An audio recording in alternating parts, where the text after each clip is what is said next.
Good evening, ladies and gentlemen.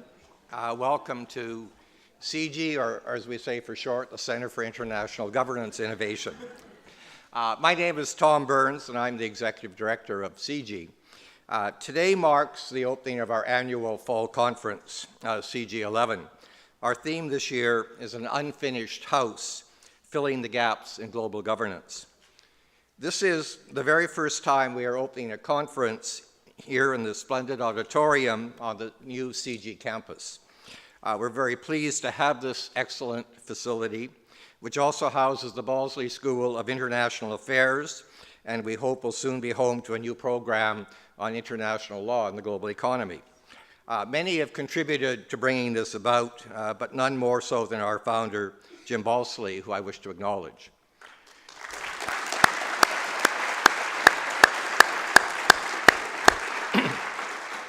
As many of you are aware, CG's goal is to conduct world-leading research and analysis of international governance challenges and to encourage policy innovation. It is our belief that better global governance can improve the lives of people everywhere by increasing prosperity and by promoting a more secure and sustainable world. Our work on the G20 is probably what we are best known for. Our conference this weekend is intended to look ahead to explore the gaps in the existing spectrum of international organizations and arrangements, and ultimately to propose means by which these gaps can be addressed. It is also our goal, through CG's expanding network of former and serving officials, researchers, and analysts in G20 nations, to advance solutions to the more immediate problems confronting the G20 summit hosts in France next week, and more particularly in Mexico next June. And we're very pleased to have Lourdes, the G20 Mexican Sherpa, here with us at this conference. To open the discussion tonight, we present a moderated discussion entitled An Unfinished House, Governance Blueprints for Global Leaders. We're extremely fortunate to have with us two highly accomplished statesmen with distinguished global reputations. Ernesto Zedillo is the former president of Mexico from 1994 to 2000, where he successfully confronted his country's own economic crisis shortly after taking office. He is currently director of the Yale Center for the Study of Globalization, and since leaving office, he has been a leading voice on globalization. In fact, when I was heading the Independent Evaluation Office of the IMF, he stole one of my staffers to go and work with him on a project. In 2004, he actually co-chaired with Paul Martin the Commission on the Private Sector and Development. In 2005-06, he chaired the International Task Force on Global Public Goods.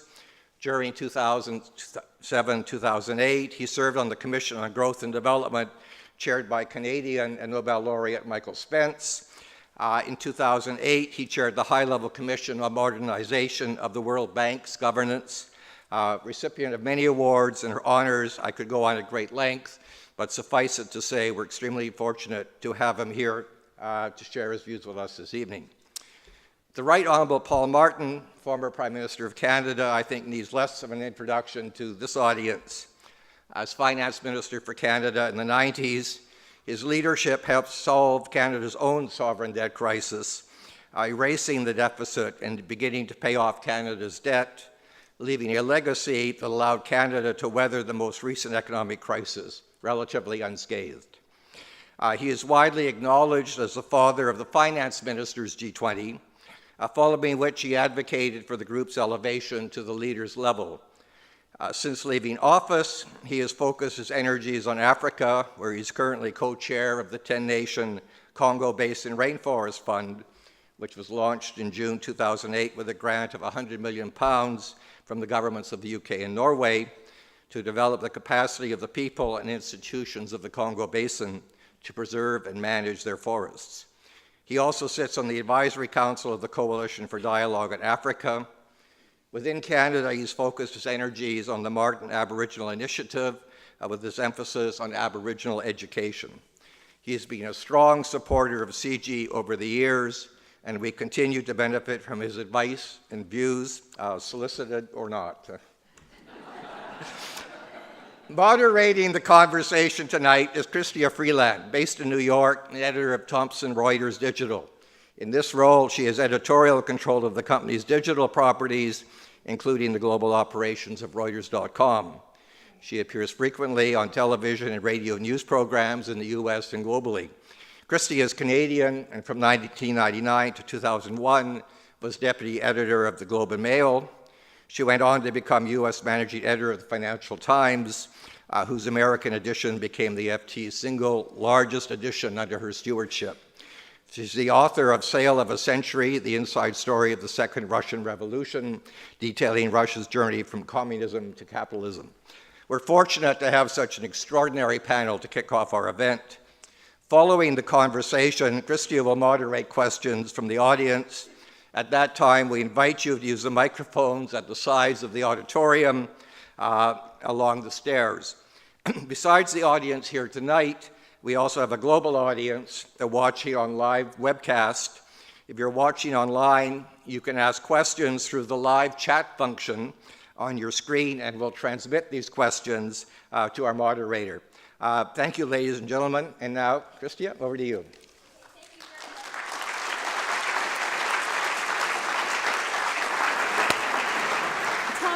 To say one thing to the people watching the webcast: your questions will only come through if you ask them on a BlackBerry. I have to offer one warning, which as a journalist it kills me to offer, but I want you guys to know that you've been warned, which is this is all on the record. It is being webcast, so anything you say can and will be used against you. Office. No. Great. And ever since I haven't been running, nobody's quoted me anyway. There you go.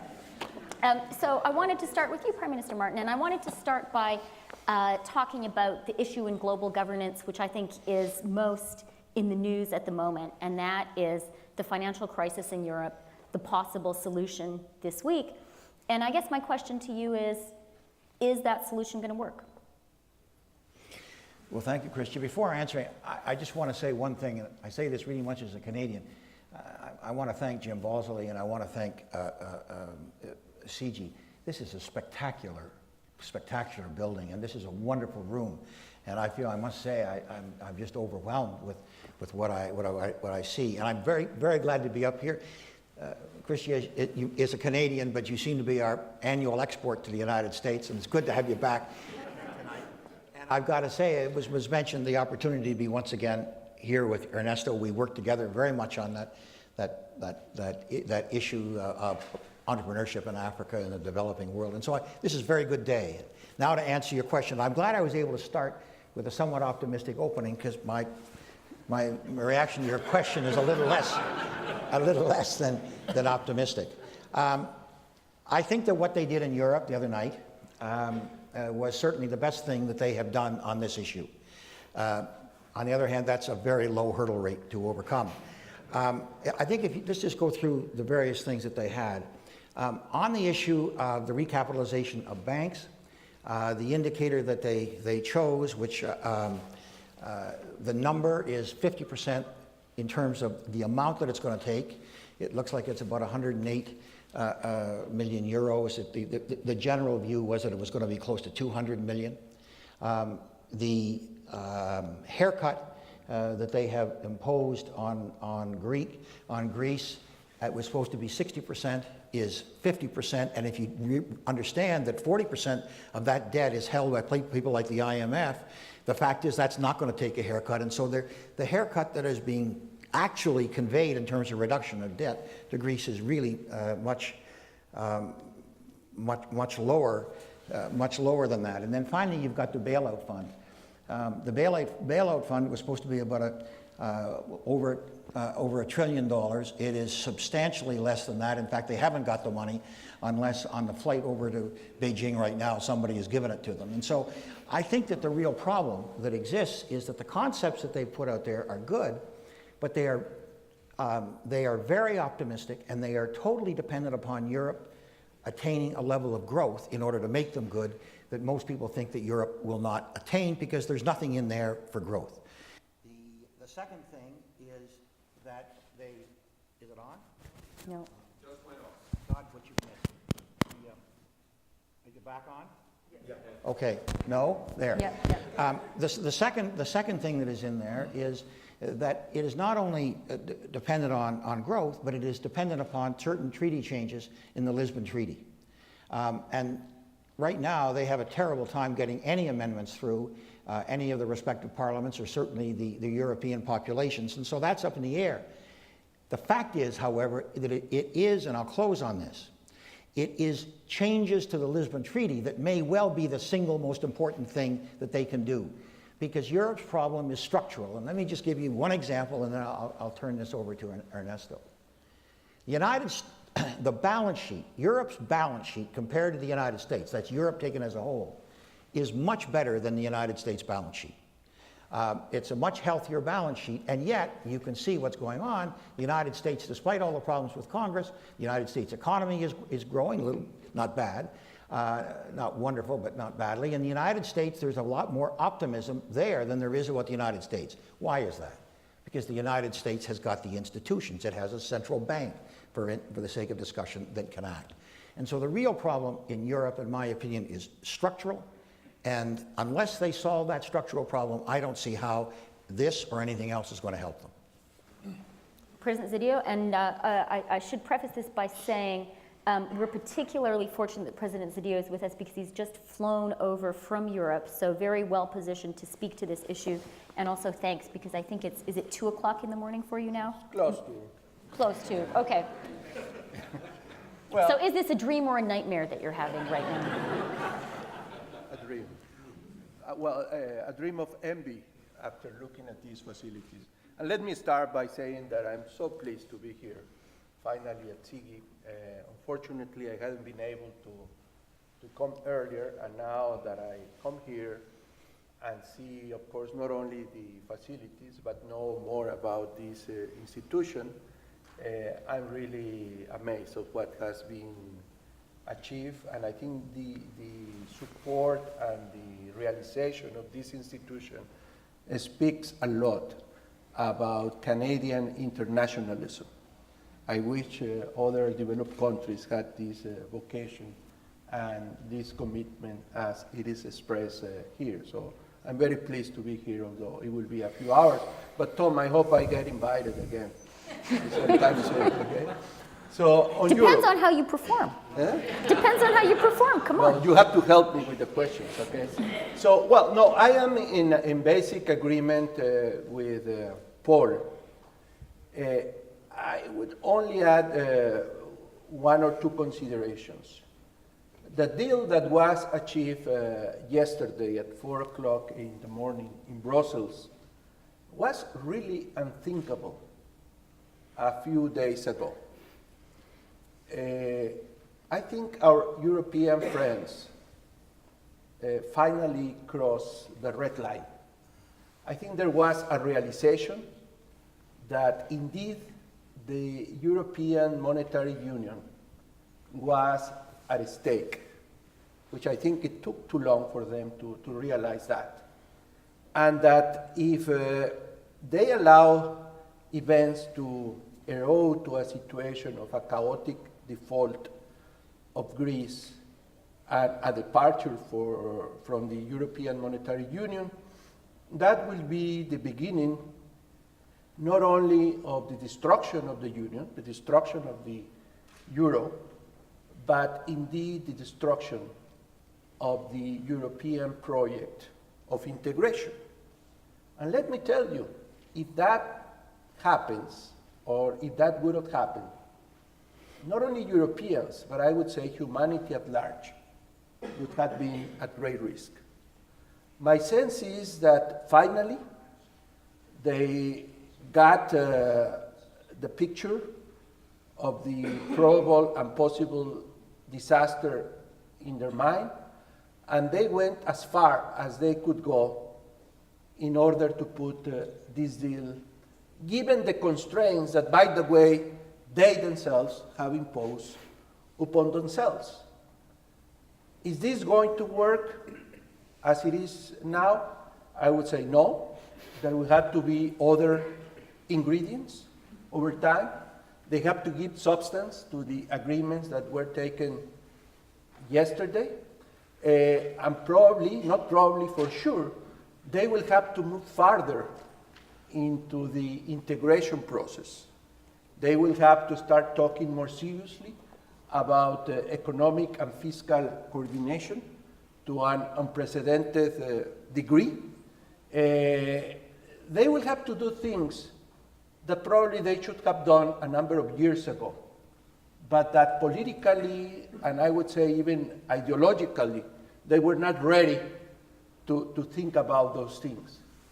I think that now, because of the crisis and the big threat of collapse that they have seen in front of them, they are now considering more seriously that this project cannot be backpedaled, because if it is backpedaled, then it will be a disaster of incredible proportions.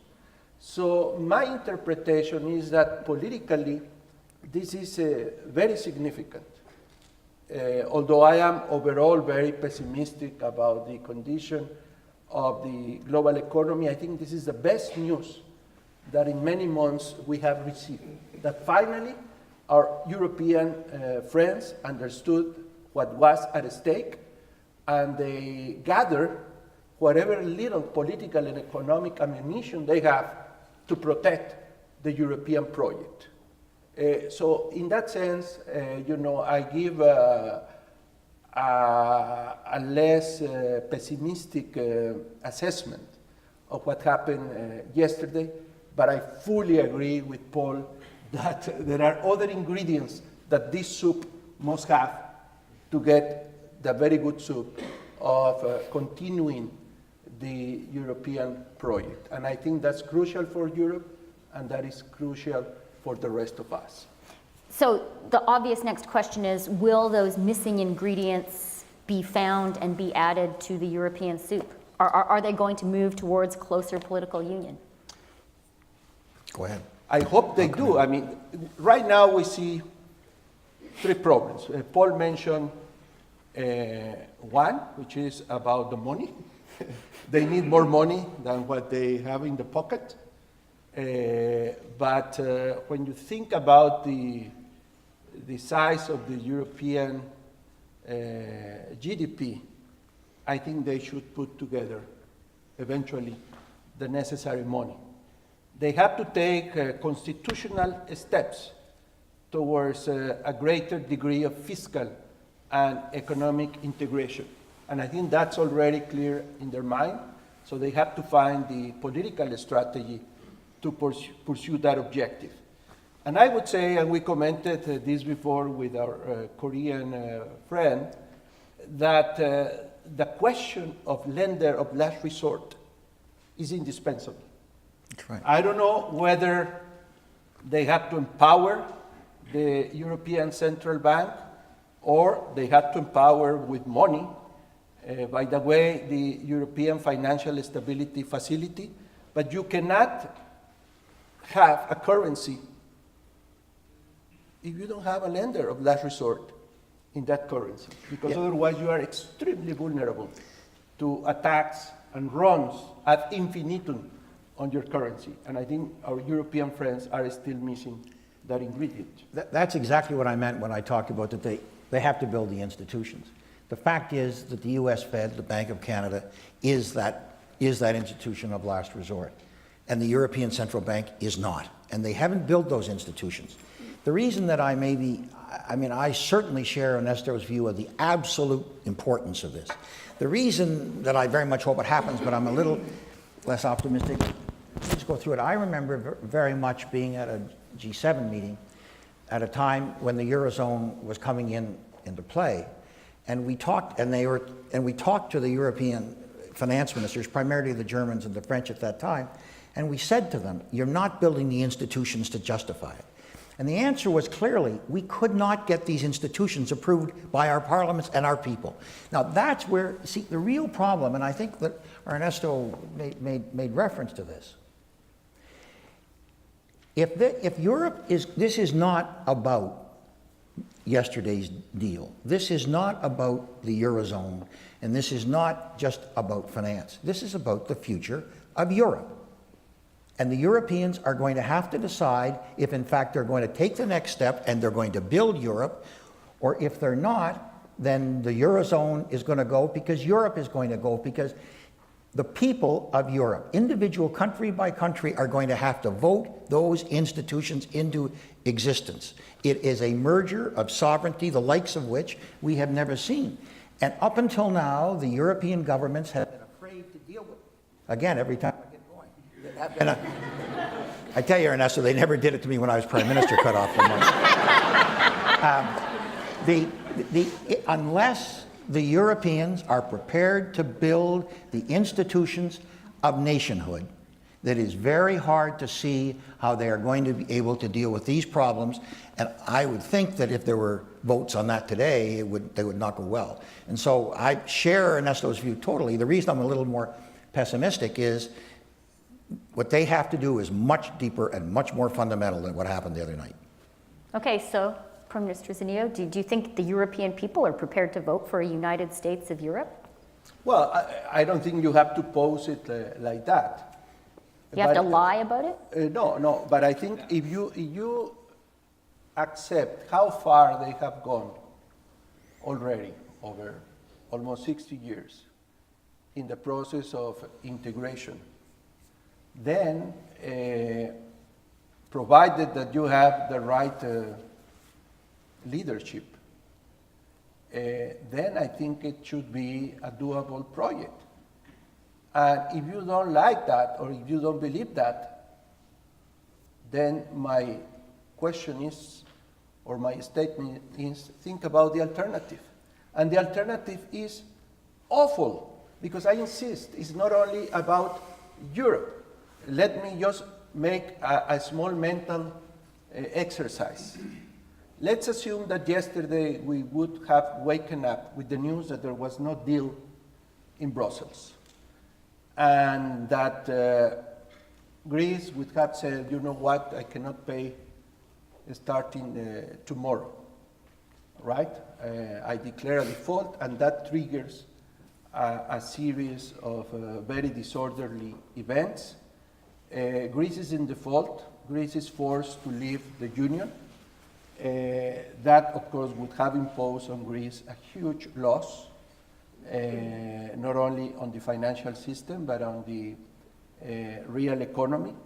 Greece goes into its own currency, because they have to have some currency to deal with the economic transactions.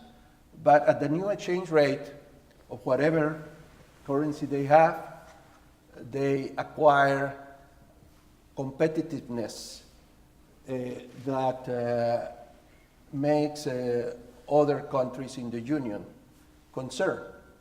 But not only that, we also know that if Greece had gone into default, the banking systems of some other members of the Union, by the way, including first and foremost France, will be in deep trouble. So I guess it's not very hard to imagine this horrible sequence of events that we had led not only to these defaults and all that, but a real process of competitive devaluations, because you cannot really be in the Union, leave the Union, and stay in the common market. I mean, that's a fallacy. If you are out of the monetary union, in a scenario like that, eventually you will be out of the common market. And if you start losing the common market, you start losing the European integration project that has already been achieved. And I want to know, with that circumstance, what would be happening in the rest of the world. I think that will be the beginning of the end. See, I don't think that the differences between Ernesto and myself on this issue are very great. We're very, very close. And I very much hope he's right, and I certainly agree with him on the disaster if, in fact, the other night had not worked. But what worries me is they're saying that the haircuts the banks are going to take is a voluntary haircut, okay? Well, that's like saying, I'm going to put you in front of the firing squad and shoot you unless you agree. I mean, this is, you know, when we used to tax you, it was not voluntary. so I mean, it is involuntary. The fact is that the bailout fund that they have described as about $1.2 trillion is nowhere near $1.2 trillion, and they haven't got it funded, and it's going to have to be funded outside of Europe by countries that are certainly have not said that they will, and certainly haven't said the way in which they will. In other words, I guess the only point, and I do agree with Ernesto, but I don't think that they're coming clean. And sooner or later, they're going to have to come clean as to what is going on. And if they do, and they get over that hurdle, then I think everything that Ernesto said is right. But I think that's a big hurdle for them to come. A lot of work to do still. Yeah. I think it's just the political gesture, what is on the table now, and now it has to have more economic and institutional substance. So returning to our theme of governance and global governance and multilateral governance, I want to ask you both, isn't what we're seeing in Europe a profoundly undemocratic process? And as you were speaking, President Zedillo, I on Wednesday spoke to a very prominent European politician. It was off the record, and I know you guys don't believe that journalists honor that kind of thing, but I won't tell you his name. And he said to me, give us a physical description. Yeah, no. Can we play Maybe 20? the language, his native Can we play language 20 sort of questions, man or woman? Yeah. Anyway, so and this person predicted to me that there would be a deal, and the reason there would be a deal was precisely because of the nightmare scenario that you just outlined for us, President Zedillo. And he went on to say that's the whole point, and that the whole point about the creation of the euro had been to create a currency which could not be unraveled. And to which once you joined, it's like the Roach Motel, once you get in, you can never get out, because the alternative is disaster. And that had been the thinking behind the European political leadership. You said, President Zedillo, a moment ago, that when they created the euro, they didn't have the political will to carry on. I submit to you, the leaders did have that political will, and indeed had that political intention, but they didn't have the votes. And the intention was, all along, that you would have this economic cooperation, you would have the systems come together, and eventually that logic would force what we are seeing today, which is the European people not having a real choice about whether you have political union or not. This is Prime Minister Martin's firing squad analogy. It's not really a choice of, do you really want this United States of Europe or not? It's a choice of, do you want it or do you want total economic ruin?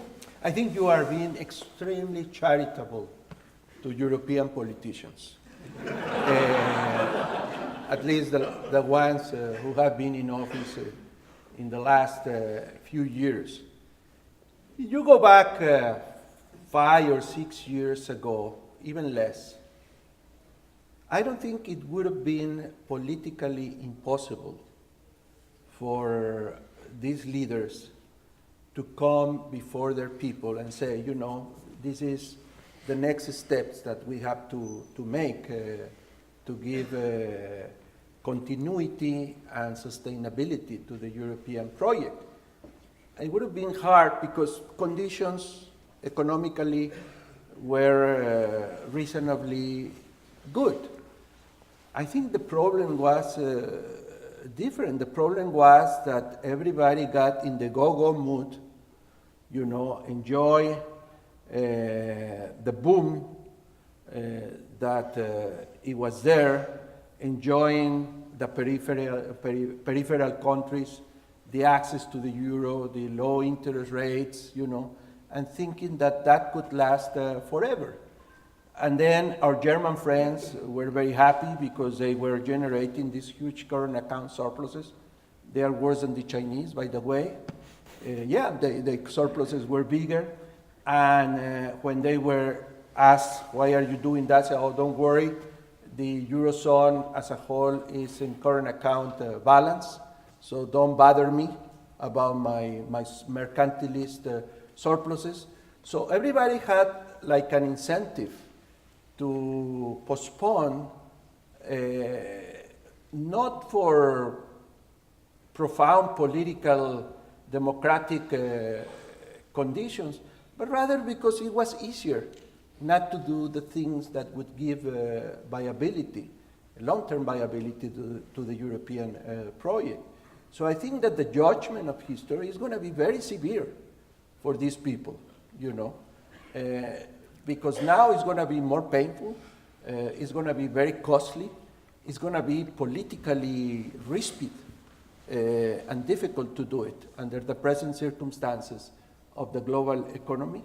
But I agree with the founding fathers, you know, of Europe, that, or of the European Monetary Union, that there shouldn't be a way back. Now, this is what I say today, but you had asked me 2 days ago, when I was discussing these matters with some friends in Europe, I was very scared and said, you know, you keep telling me that this cannot happen because it's so bad. But you know, as Churchill said, you know what, events happen. You know, and we know about that. Events happen.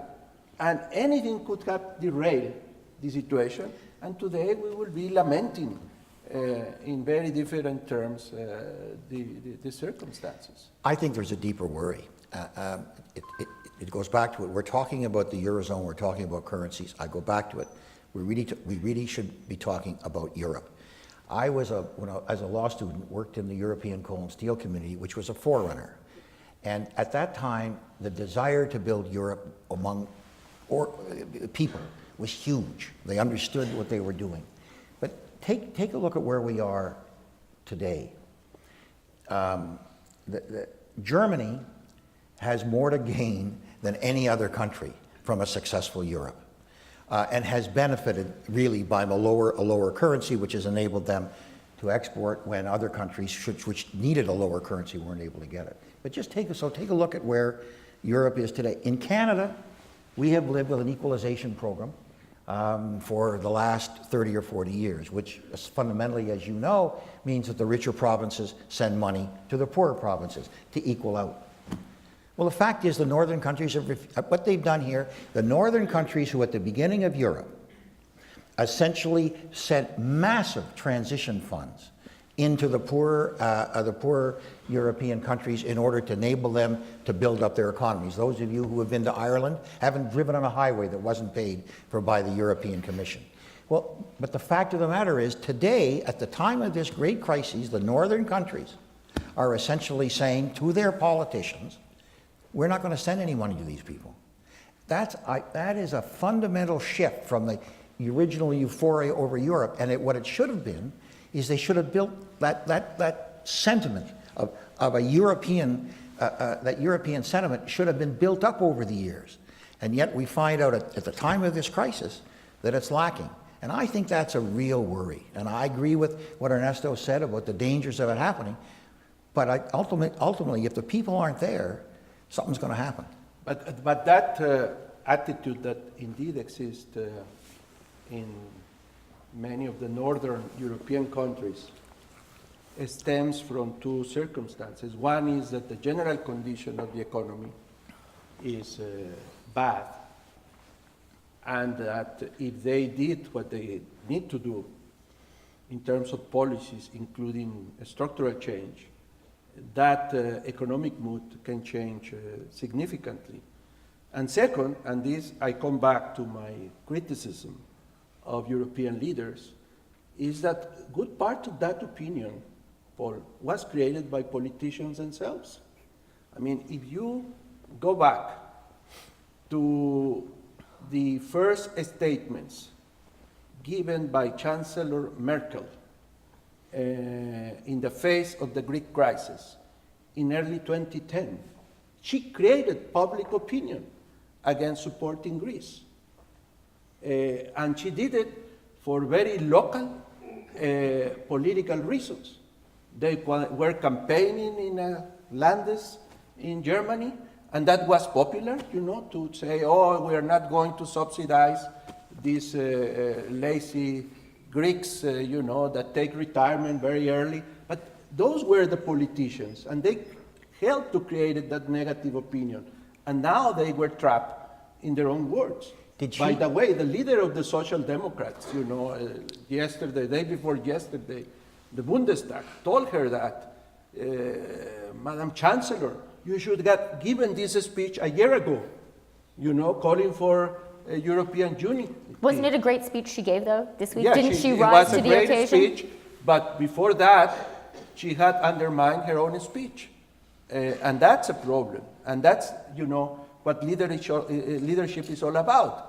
You should think not only about events of today, but the consequences of your words and your actions But Ernesto, tomorrow and a year from now. did she create that public opinion, that negative public opinion, or did she simply reflect it and go along with it? Well, if you have political responsibility, you don't simply react to public opinion.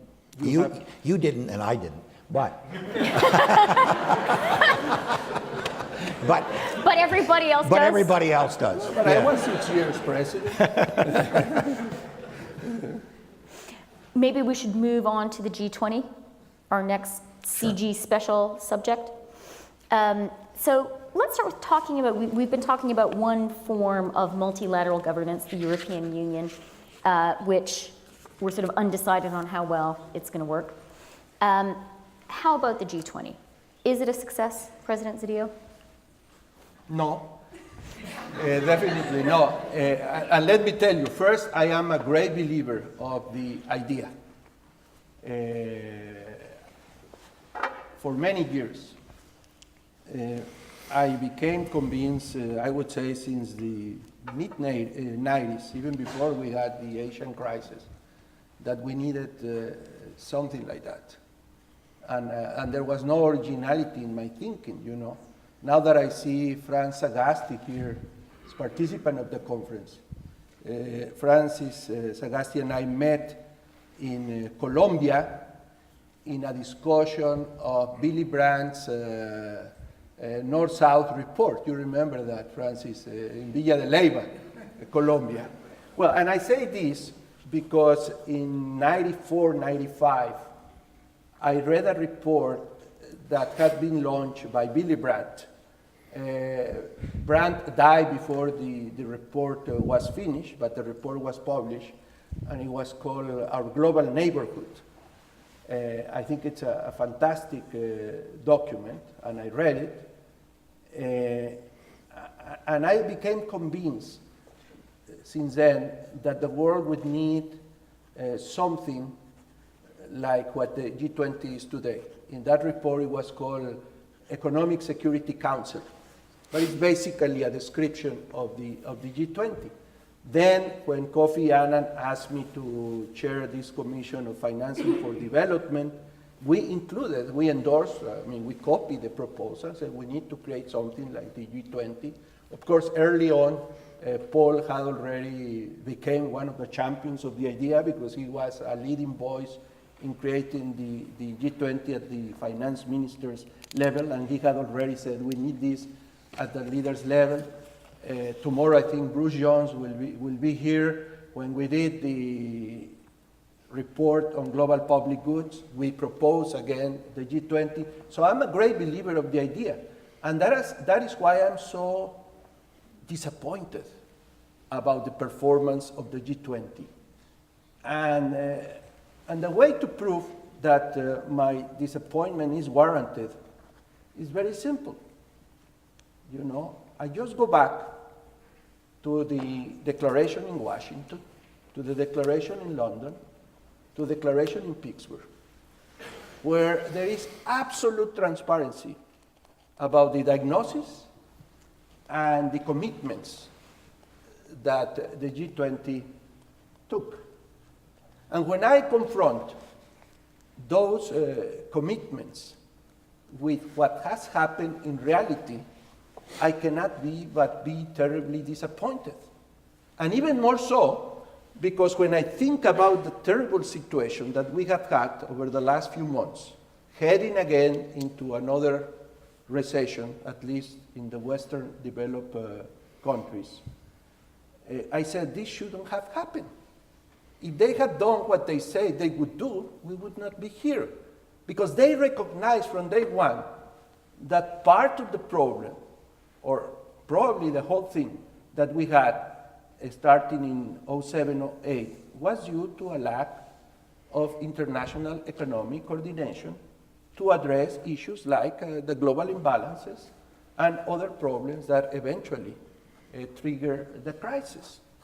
And they said what it had to be done. They said in London, we need to empower the IMF to exercise with authority its surveillance capacity.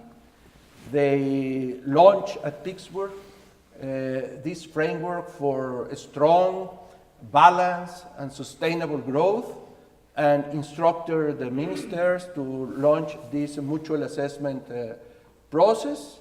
But right there at Pittsburgh, they killed the process because they gave the IMF a rather ridiculous subsidiary, secondary role to play in that process.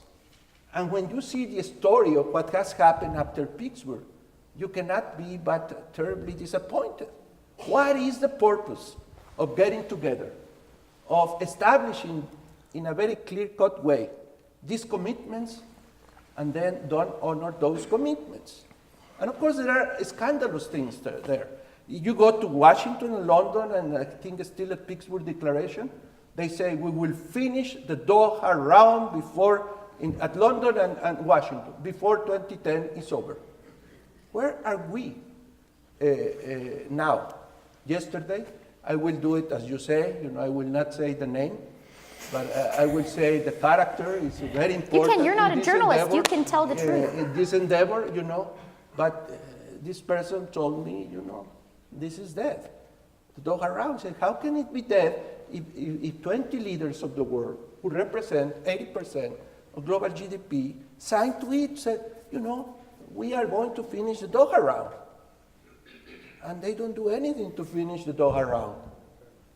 When they say, well, our ministers, I say, our ministers, well, if your minister doesn't do his job, it's very easy. I don't know if you were able to fire ministers. I was able to fire ministers. So you just fire your minister and get a new one that gets the job done. Yesterday I was told something which I was shocked. I said, the G20 ministers of agriculture got an agreement to facilitate trade of food by the World Food Organization. Great agreement from the G20. When they go to the WTO, the trade minister says, what? Who is that guy who signed to it? I mean, it's the agriculture minister. Well, he's wrong. Well, I would assume that the agricultural minister consulted with the prime minister of the president. So why the G20 is not acknowledging even this secondary agreement? So I think this is really a disaster because by failing to deliver, they will kill the G20. I mean, the G20 has a problem of legitimacy in its origin. It's a self-appointed group of countries. But it can have other kind of legitimacy, the legitimacy of exercise, of delivery, of achievement. And they are losing this part of the story too. And I think this is a tragedy. So President Zedillo has some hope that Europe is going to make it, and he thinks the G20 is a disaster. So far, I hope they change my mind next week. But I have no information. Maybe our Sherpa can tell me something that I don't know. But you think Europe is a disaster? How about the G20? Well, I actually think it's a success. You made my day. Yeah. Well, for a lot of reasons, not the least of which is I have a lot of confidence in your Sherpa. Yeah, I think it is. I think, let me just go through some of the issues that Ernesto has raised. The first thing is the London summit is generally credited with having prevented a 1930s type depression. Now, maybe the things have soured since then, but nonetheless, I think that probably what was done at the London summit was virtually unprecedented under those circumstances. For a certain extent, I think we have got to recognize that is a huge success. And to sort of say, well, now it's not doing very well, the fact is it did, and there is no way that the G8 could have done that without China, India, and the other countries at the table. Second thing is, I've read, in fact, in some of the CG papers, someone wrote, I won't name him, I'll follow the same thing, I won't name who it is, because I can't remember, but the But somebody wrote quite well. They said, well, wait, you know, the G7 was supposed to disappear, and the fact is the G7 hasn't disappeared, and where has the G20 been? Well, I think there's a reason for that. The mess that was created within the G7. And so surely to God, the G7 had to deal with these issues, because if this was an American mess, it was a French mess, it was a German mess. And if they didn't get together, I mean, even if the G7 hadn't existed, surely there had been at some point the countries whose banks, you know, simply failed us all, we're going to get together to try I guess Canada couldn't belong. you know, Canada, well, like some of the members of the G7 were smart. And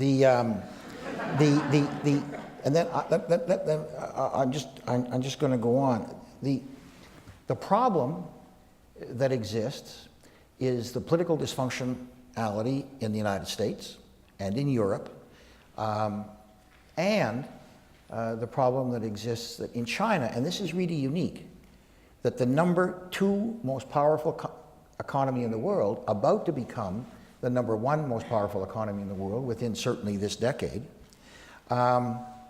is also one of the poorest countries in the world. And that's never been seen before, where you have a powerful economy with massive poverty of that kind.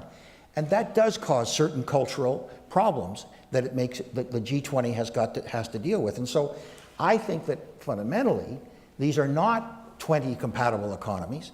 These are vastly different cultures, vastly different countries, and they are having to learn to work together in the midst of the worst financial crisis that we have seen since the Great Depression. And I think that in fact, whether you take the London summit or whether in fact you take the discussions that have been held, they have done remarkably well. The next thing, and I do share Ernesto's view on the failure of the IMF to come to the fore, and I come to it with the failure of the IMF to have been given the authority that they should have been by the G20. But understand, in all my time at the IMF, there had no doubt about what had to be done. I mean, it was right or wrong, and half the time it was wrong, but it was never in doubt. But you know, today there is massive doubt that this debate that is now going on between austerity or the need to consolidate and stimulus is massive. And to sort of say all of a sudden to the G20, well, why aren't you giving strict instructions? Well, that's pretty hard when in fact among the major countries there is such a huge difference of opinion, and within those countries there is such a huge difference of opinion. I also agree very much with Ernesto on the question of the Doha round, and I think the G20 should do it. But the fact is the United States is absolutely refusing at the present time. So the only point to make in this is if none of these problems, if the Doha round was working marvelously, and if all of these institutions were working well, there would have been no need for the G20. The reason that there is a need for the G20 is that the leading economies of the world are no longer compatible, neither culturally, historically, or economically. They are very different. And what they have to do is work this out. And that's why the G20 is absolutely necessary, because I believe they are in the process of working it out. What they have to do while working their way through the current crisis is recognize the absolute necessity of building the institutions. It's the same thing that we had within Europe, building the institutions that will allow them to prevent the next one. Ernesto is absolutely right about the IMF. The IMF has got to be, the IMF has the power. Tom Burns at some point may want to talk about this because he knows it better than anybody else. But the fact is, the IMF in the Article 4 has the power to name and shame. And the IMF has got to basically utilize that power. But if you said that they are going to have to do that right now, I can tell you that since the crisis of 2008, there really has been a fritting away of the conventional wisdom was which way should the economists go. You know, the economists inevitably think they're scientists. They're not. You know, they're basically working the occult, and they don't know which way to which way to go. And the second one, we've discussed this a lot here at CG. This was a bank crisis. the worst crises in the world, and the studies of Reinhardt and Rogop showing this, the worst crises in the world are bank crises in terms of your ability to recoup from them, and that's what we're going through.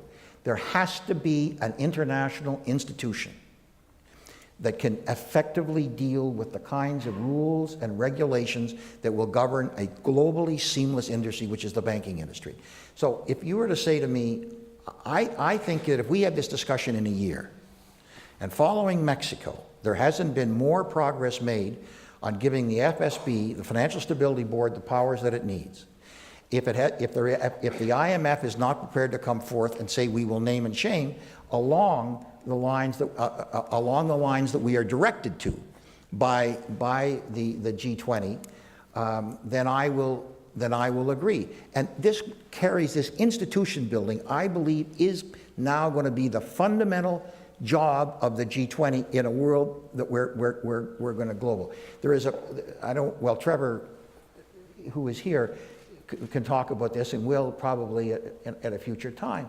But I did not know, actually, that the extent to which that there is not a certification body internationally for nuclear power stations.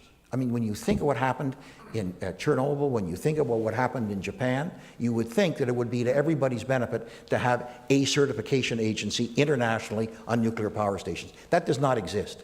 That's the kind of thing that the G20 has to do. And I think that before we judge its success or failure, I think that what has to happen is that the leaders have got to give those kinds of instructions, that we have to build these institutions. And I hope that it will happen in Cannes. I don't think it will. I really hope that process begins in Mexico. Okay, so President Zedillo, Well, I think... has he persuaded you? No, definitely not. What do you say? I think Paul has given a very nice, kind explanation of why the G20 has failed. But he has not... He didn't think he was doing that. No. He said, well, because the U.S. doesn't care, because the others are this, the other... but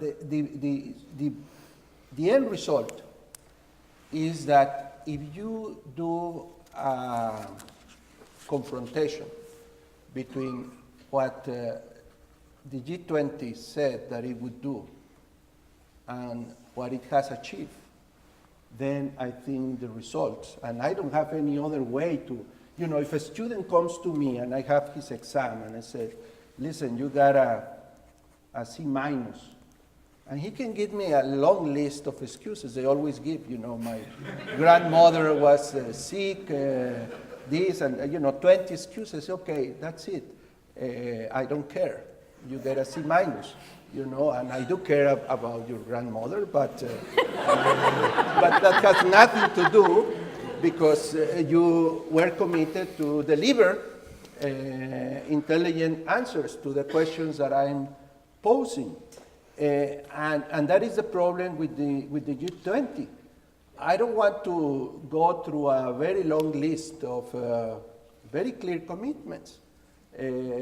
Paul was talking about the IMF. Well, I just invite the audience to go and read paragraph 20 of the London Declaration in terms of what they said they would do with the IMF, to empower the IMF to have a real surveillance authority. And to this day, they haven't done anything like that. In fact, and this I was shocked to hear a few weeks ago, and this is on record because it was being filmed and put up probably in the internet. We were in a session in the Bretton Woods committee, and Christine Lagarde was making a presentation. And I asked her, how do you feel about this G20 that made these commitments in London about quota increases, resources, and enhancing your surveillance capacity? And I used an expression, and I said, well, and in that of the quotas, they sort of had done it, and of course on surveillance, they didn't do anything of what they offered. And she said, Ernesto, you are wrong. And I was very scared. Can you imagine the managing director telling me that I was wrong? C minus. And I started to shake. I said, no, you are wrong. because they haven't honored either the quota increase. I said, what? And she said it in front of everybody. You know, so here we are saying that the IMF, and then the other point, and let me just pursue this question of IMF. Look at the mutual assessment process and the guidelines of the process as it started in the St. Andrews meeting, to be supposedly executed, St. Andrews meeting of November 2009. It's a roadmap. It's a roadmap to undermine the IMF. It's amazing. You know, they basically sideline the IMF. They say, okay, the countries are going to send templates of their economic programs for the next few years. The IMF is going to process those templates, and they will produce an analysis that will be ready preliminarily for the Toronto meeting. I understand that when the IMF started to receive these templates, we were basically a joke sent by countries. You know, the IMF said, slow down, and they didn't do it. Then they go to Korea, where they had offered leaders to take decisions, to take serious policy decisions, which of course they were not ready to take. And then they said, okay, what we will do is to instruct the ministers to define the indicators that we have to pay attention in order to determine where we have the imbalances that have to be addressed in order to have growth. Okay, so that was a big achievement in Korea in terms of macroeconomic policy coordination. But actually, you need only to go to Macroeconomics 101 to define those indicators. So that was a joke. In February, they make a big meeting in Paris, ministers, and finally decide the indicators that we have to be looked at. Okay, fantastic. Then they go to April this year, and finally they give a mandate to the IMF. Say, okay, with those indicators,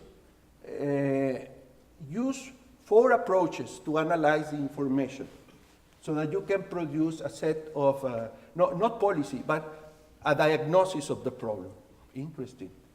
Overly descriptive, and again, things that any student of macroeconomics should solve without having a meeting in Paris and in Washington. But again, putting a straitjacket to the IMF.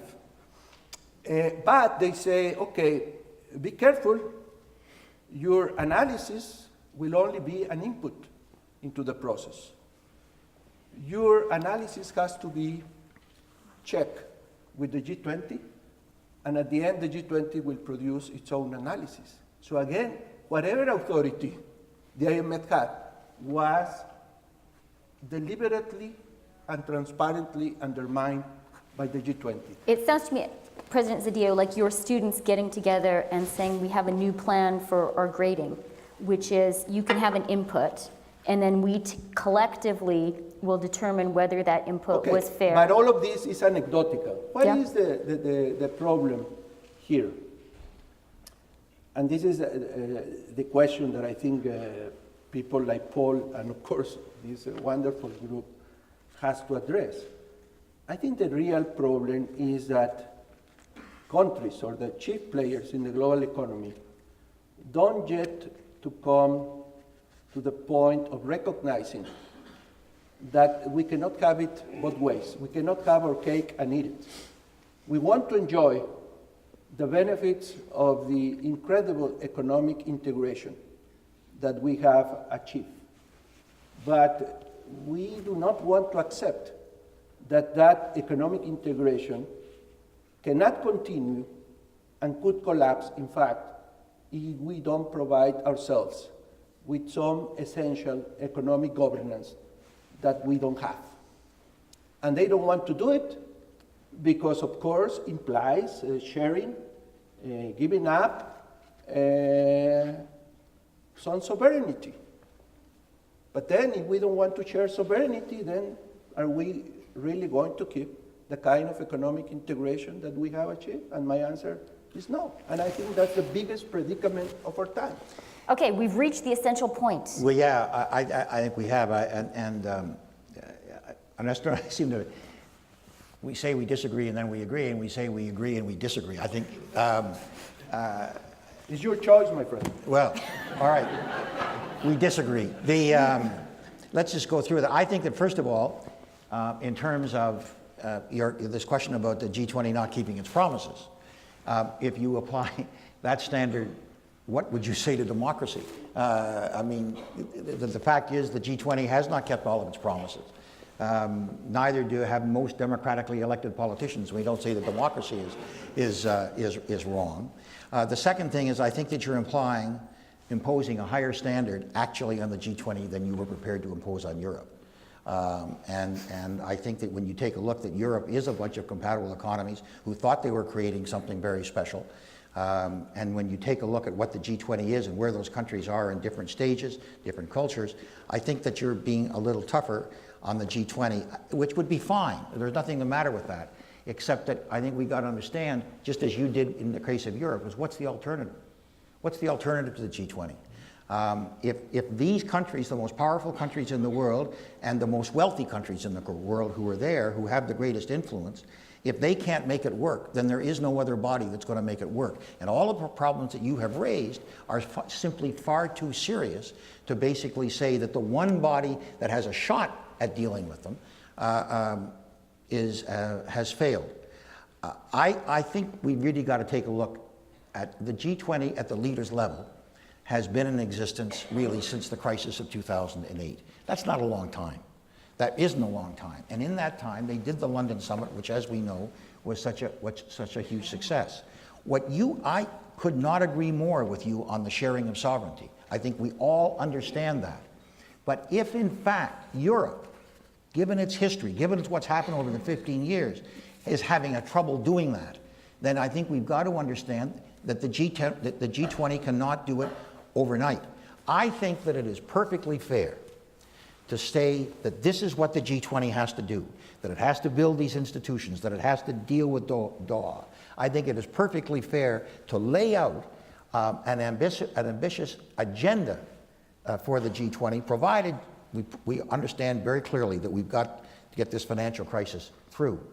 But to say that the problems of the IMF, which are historical problems, have not been solved within that time period, I think is not accurate. It's not a question of fairness or unfairness. The fact is that the G20, they've done it to me again. Every time you disagree with me, I lower the volume. I know. Lourdes, how many Mexicans are in the back room doing it? We are all over, my friend. Yeah, well, but thank God we're separated by that other country. I believe very strongly that the G20 has made far greater progress in what is a relatively short period of time. What? I agree with Ernesto. Will you turn the mic back on?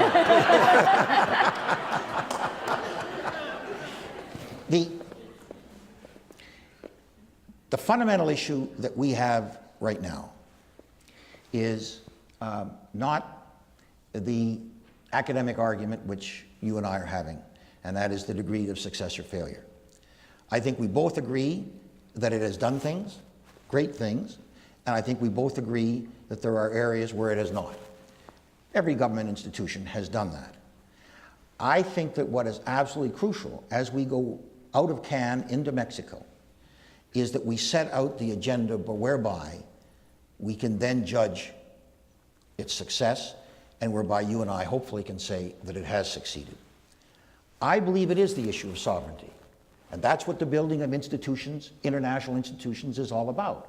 An international institution essentially is a body to which countries delegate their sovereignty in order to protect their sovereignty, because you can't protect your sovereignty if the world is going down around your ears. And I think that, I believe that in the last 3 years, the G20 hasn't done an enormous amount. I think there's nothing the matter with saying what it should have done and what it should do. I think there's certainly a lot of things to talk about. A room full of 500 people when they're supposed to be leaders is ridiculous. A lot of these kinds of issues as to how it should work and what has to be done. I think you're right about the IMF. I would make an even stronger argument in terms of the Financial Stability Board, which I think if the G20 has got to delegate to these institutions, the debate should be how are we going to make the IMF work? And we should accept that the G20 is working. On this question of the agenda, I want to insist in a point that I tried to make to my Korean friends when they were getting ready for their summit that they hosted, and also a point I made to then Minister Lagarde in the summer of 2010. They were asking, very kindly to friends, well, what do you think should be in the agenda? And my answer to these two parts were, well, nothing else but what is already in the agenda.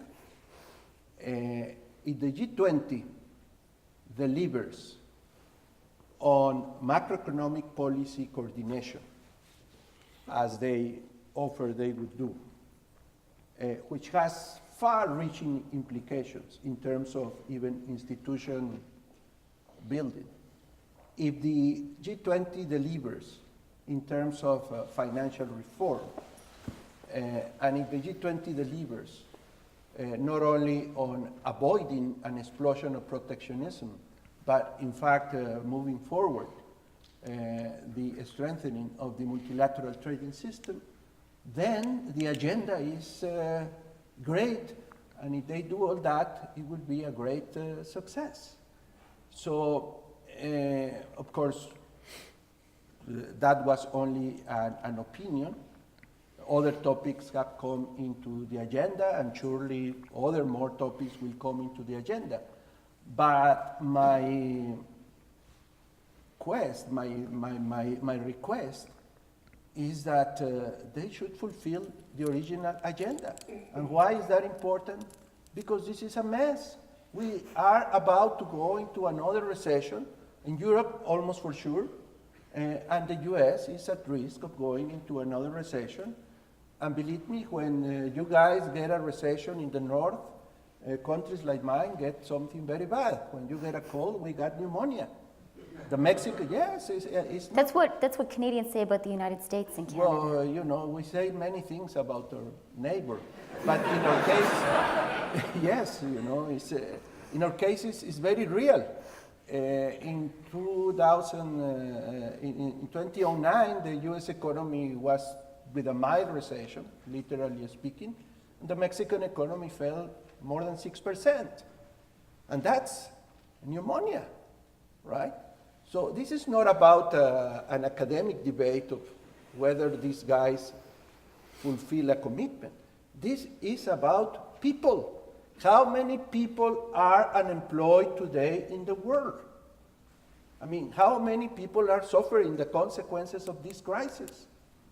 And I think economic policy, in a coordinated fashion, has responses for this crisis.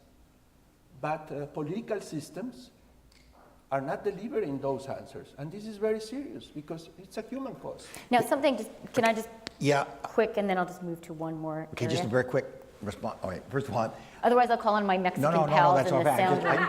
I just noticed, I'm not quite sure I understand how come both a Mexican and a Canadian both say that their neighbor makes them ill. I think there's a problem here.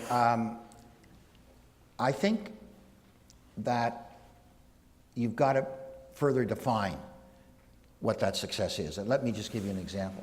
I do not believe that the G20 itself can redefine bank regulation.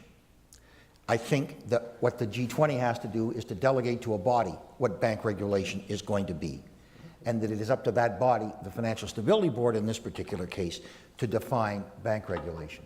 So you can't say to the G20, you will succeed or failure, depending upon what those 20 leaders, most of whom don't know what bank regulation is, No, but I'm not saying that. No. Don't misrepresent my. I'm just saying do Why? what they signed. They say they instructed the Financial Stability Board. They instructed the agencies in charge of that. And where are these leaders making accountable those institutions? And we have an anarchy. You have Frank Dodd. You have the Vickers Commission. You have the European Banking Authority. I mean, this is anarchy. And we are going to have a race to the bottom. That's right. And that's why we're at some point, and now we're getting close, now we are coming very close. If at some point, and I would say it has to be within probably the next 2 meetings beginning in Mexico, if the G20 has not given the authority to the Financial Stability Board to essentially determine and interpret what banking regulation, both conventional banking and shadow banking regulation is going to be, then I will agree with you, we've got a bigger problem than I would have thought. If at the same time, if we are able to basically get the IMF to agree and the major countries to agree on what kind of economic policy they are going to coordinate, again, I will agree with you. I just don't believe, given the evolution and the problems that we have seen, that to judge the G20 by whether they have done that today is wrong. I think what we've got to do is understand that a lot of work has been done, and we've probably got another good year under our belts before it can happen. Okay, I would submit to the two of you that you are very much agreed on how essential it is for the G20 to perform these tasks, albeit disagreed on how harshly we should judge the incompletion of those tasks so far. But I would like to put to you both a different possibility. So this has been a discussion between a great Canadian statesman and a great Mexican statesman. I live in the United States in New York, and the paradigm that I'm hearing a lot about is less G20 and more G2. That the way the big questions in the world are going to be resolved are not going to be with the G20, where you have Canadians at the table and Mexicans at the table and all sorts of other smaller countries. We'll lower the volume now for you. Yeah. Be careful. But, you know, that actually the big decisions now should be taken between the world's largest economy and its second largest economy. And if you can get the US-Chinese economic relationship, you don't have to worry about all this giving up of sovereignty, which, by the way, is not that popular an idea in the United States. Well, I don't know, Paul, if you want to. I think it's a terrible mistake to think that these issues can be addressed by the G2, US-China. And if you don't believe me, well, don't ask my Mexican government.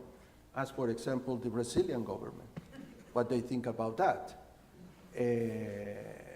And it's an absurd proposition, because whatever that is decided between the US and China, and very little is decided, by the way, affects other countries, other economies, important and otherwise in the world. This is about a general equilibrium. This is not about the US and China. And I think, by the way, it is not only a bad idea in terms of the interests of third parties at stake, of both emerging and developed economies, but actually it's also a very bad idea if you really want a good solution, because a G2 negotiation probably is a game with no solution, and it's a very confrontational game that is going to have a very bad a story with a very bad ending. And this is the big irony here, if you allow me. We are going through a dramatic shift in the composition of economic power in the world. In 1990, the developed countries represented almost 60% of global GDP. in 15 years, I don't know what they will represent 30% of global GDP. And of course, the weight of China, the weight of India, and other emerging countries will be playing, or is playing, a bigger role in this shift of economic power. It will be very innocent to believe that this shift in economic power, this rebalancing of economic power, will not imply a rebalancing of geopolitical power. Of course it's happening, right? So here we have a historical window of opportunity to refurbish, to redesign the rules-based multilateral system, not only for economic purposes, but also for international peace and security.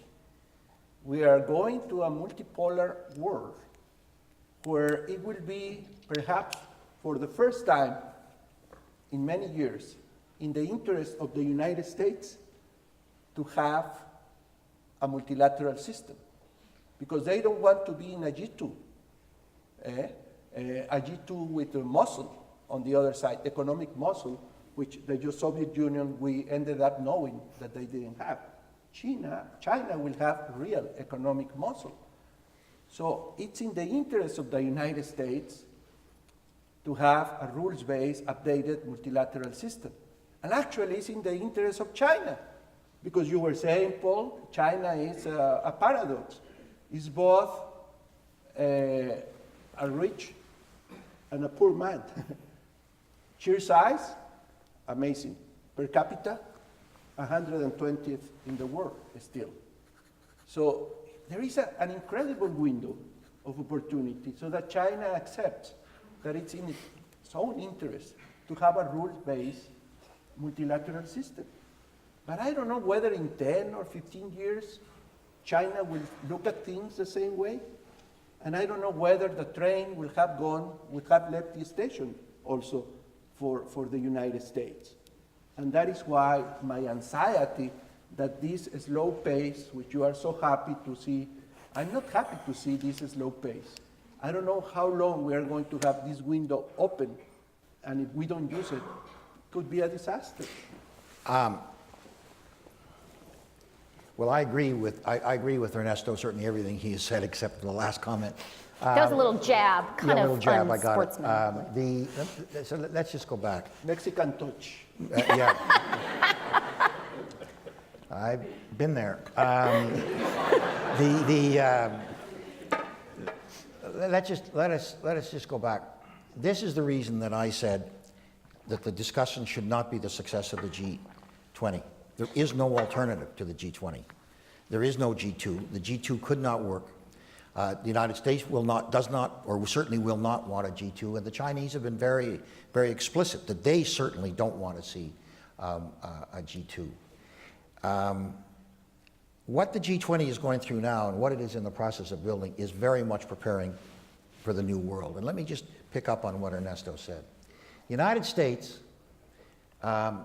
became the most powerful nation in the world, or was on the precipice of becoming the most powerful nation in the world, really at the turn of the last century, when unlike the United Kingdom, it developed the largest middle class in the world. Power comes from the middle class. Political power comes from the middle class because the middle class will hold a government to account. Power comes from the middle class because the largest consuming public, the ability to build companies.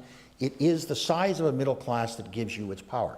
The United States became the most powerful nation in the world because it had two things: good government and this massive middle class, which has carried it up through now, then went into the unipolar world in 1990, and now we're going into the multipolar world. Now, a lot of people will say that the reason we're going into the multipolar world that Ernesto described was because of American foreign policy over the course of the last decade, when the Americans tried just simply to push their way through. My own belief is that may have accelerated the process to the multipolar world, but the multipolar world has been created because China and India to cite only 2 countries, but Brazil certainly as well, and Mexico, have now got very large and growing middle classes. So the world has changed, and it's changed forever, which is, I think, what Ernesto is saying. But that is a very different world, because now no single power can give direction. What is happening now with the G20 is the preparation for the world, not only where China is going to be a powerful nation, but in 15 years when China is a powerful but aging nation, and India is the rising power, Indonesia is going to have a population of something over 300 million people, just to give you one example. Brazil is going to be incredibly powerful. There's going to be a lot of questions we Canadians will have a population of 40 to 50 million are going to have to answer. But what we're now looking at is a world that is locked into multipolarity. There is only one institution that is in the process, that has the capacity, because of its informality and because of its relatively smaller numbers, to build the world that is going to accomplish, that's going to accommodate that rise of a multitude of very large powers and a multitude of wealthy, smaller nations. And the time to lay that foundation is now, because it may well be very difficult. The Chinese are prepared to cooperate today, not on every issue, but they're going to be a lot more cooperative than I think they will be in 10 years if Europe continues to decline and the United States doesn't get its act together. So the time for us to start to do this is now, and that's the G20. Okay, I'm very glad, Tom, that you have been taping this, because I think those 2 final remarks are pretty excellent manifestos for CG's work on the need for global governance and on the G20 in the center of it.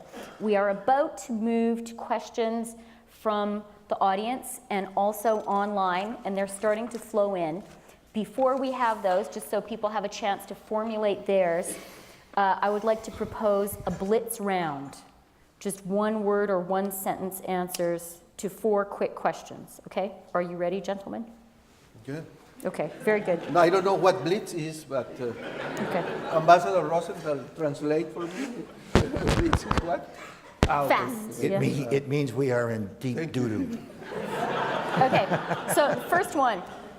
Prime Minister Martin said, I think very correctly, that there's a big debate right now in the IMF, among economists, in countries, between countries, on whether austerity or stimulus is the right economic policy. Austerity or stimulus? Depends of the country.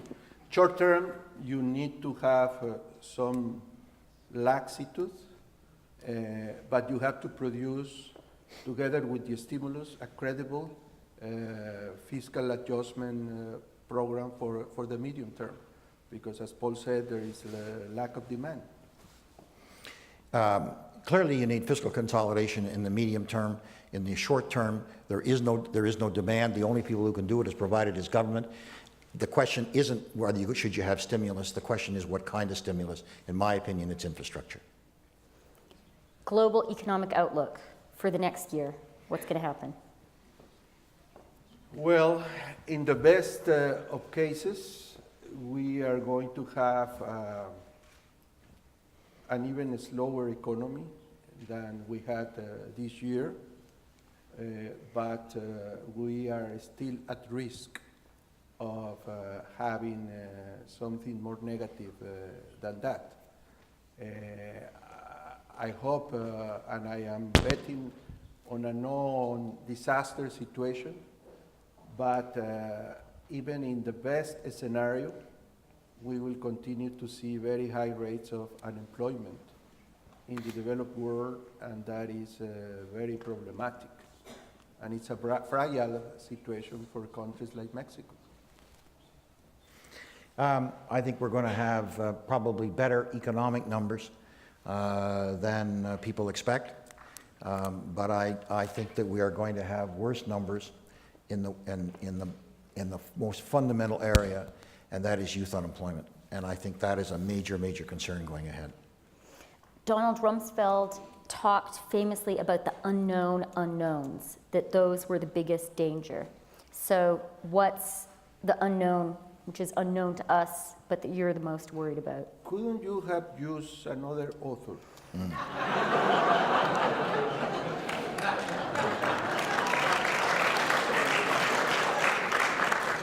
could have said black swan or something like that. And by definition, you don't know it, right? Yeah, but you might know one that I don't. I think so. what we must admit is that now we live in a world in which, even if we believe that the distribution is normal, that we have a bell distribution, details are very fat. That comes, by the way, with globalization. I mean, with financial globalization, with financial integration.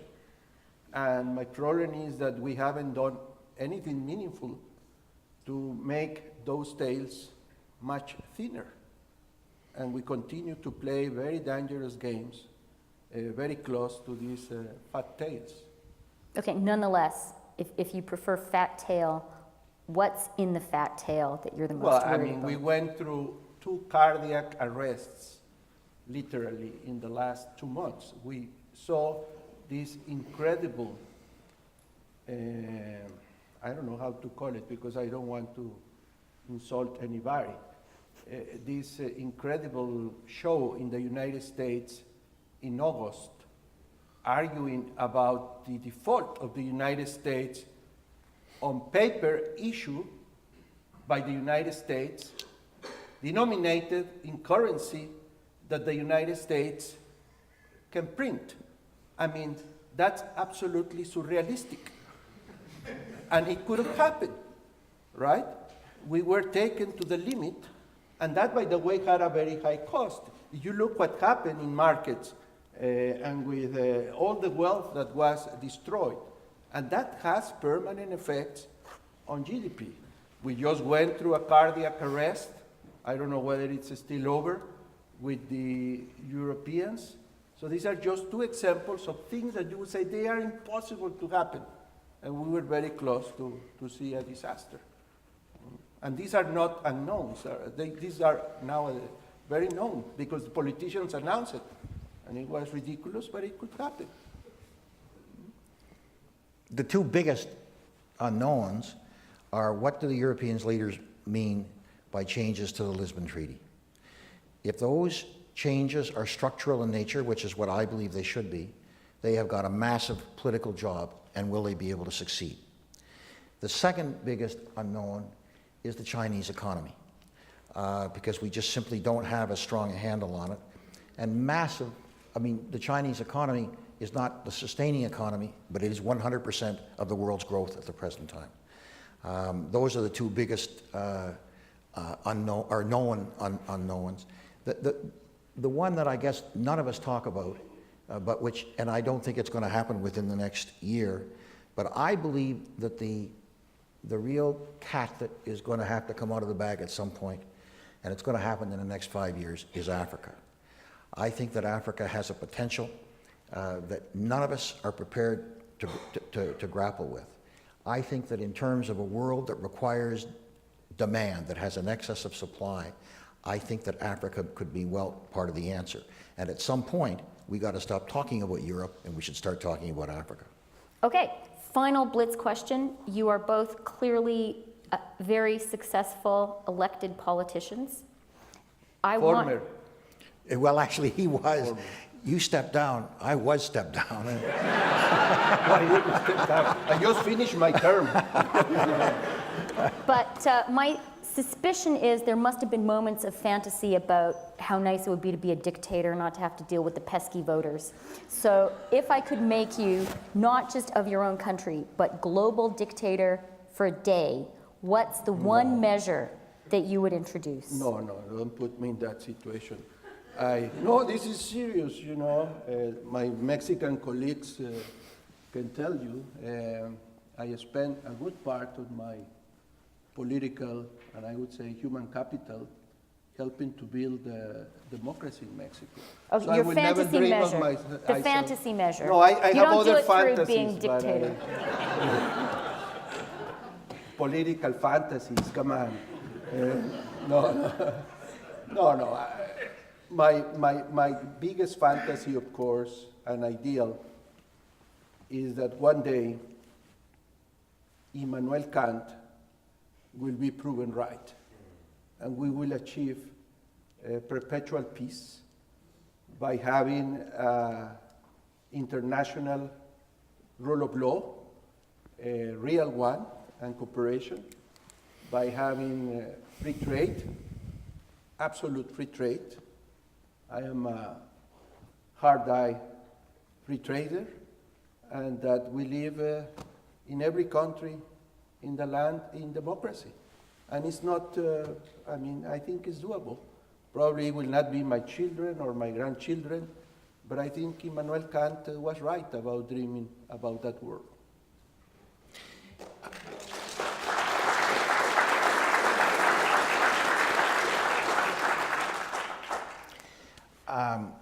We live in a globally integrated world now. Climate change affects us all. Financial contagion affects us all.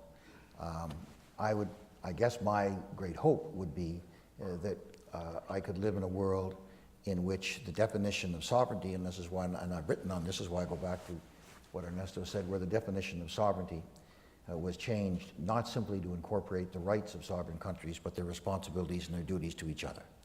And I think if we did that, we would build we could essentially handle, as a world, the great problems that we have got now in a much better and a much more efficient way for the benefit of our children. There's no doubt about the necessity to recognize that the world has outstripped its governments, and that the governments have got to come to deal with that. And so that would be my greatest dream. I guess I have to say this to you, when you said, if I made global dictator for a day, what would my first piece of legislation be? Probably be to extend my term.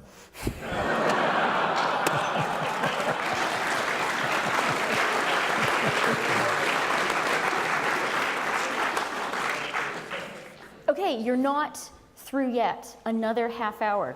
Deep breath. Questions, please.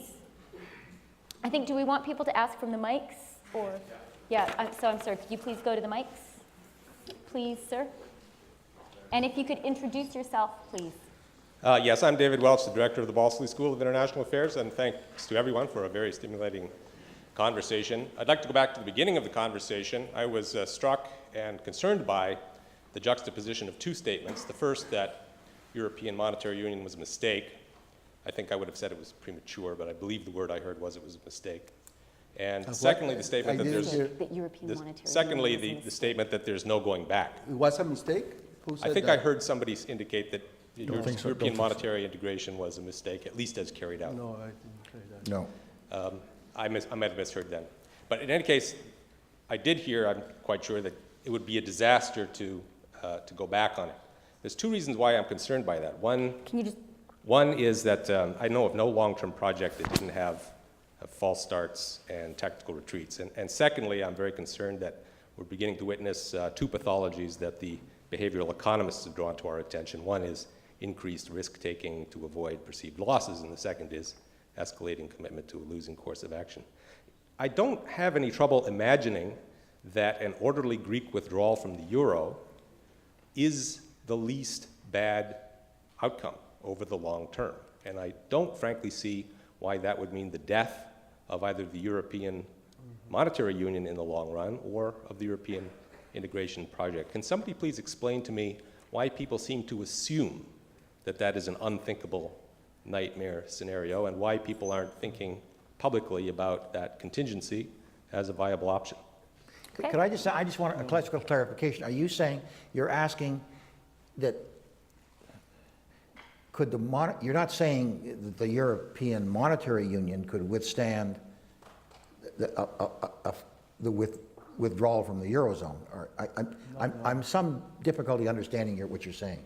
Yeah, I'm suggesting if there were an orderly withdrawal, say by Greece. No, but when I referred to that, I was talking about something different from what you are saying.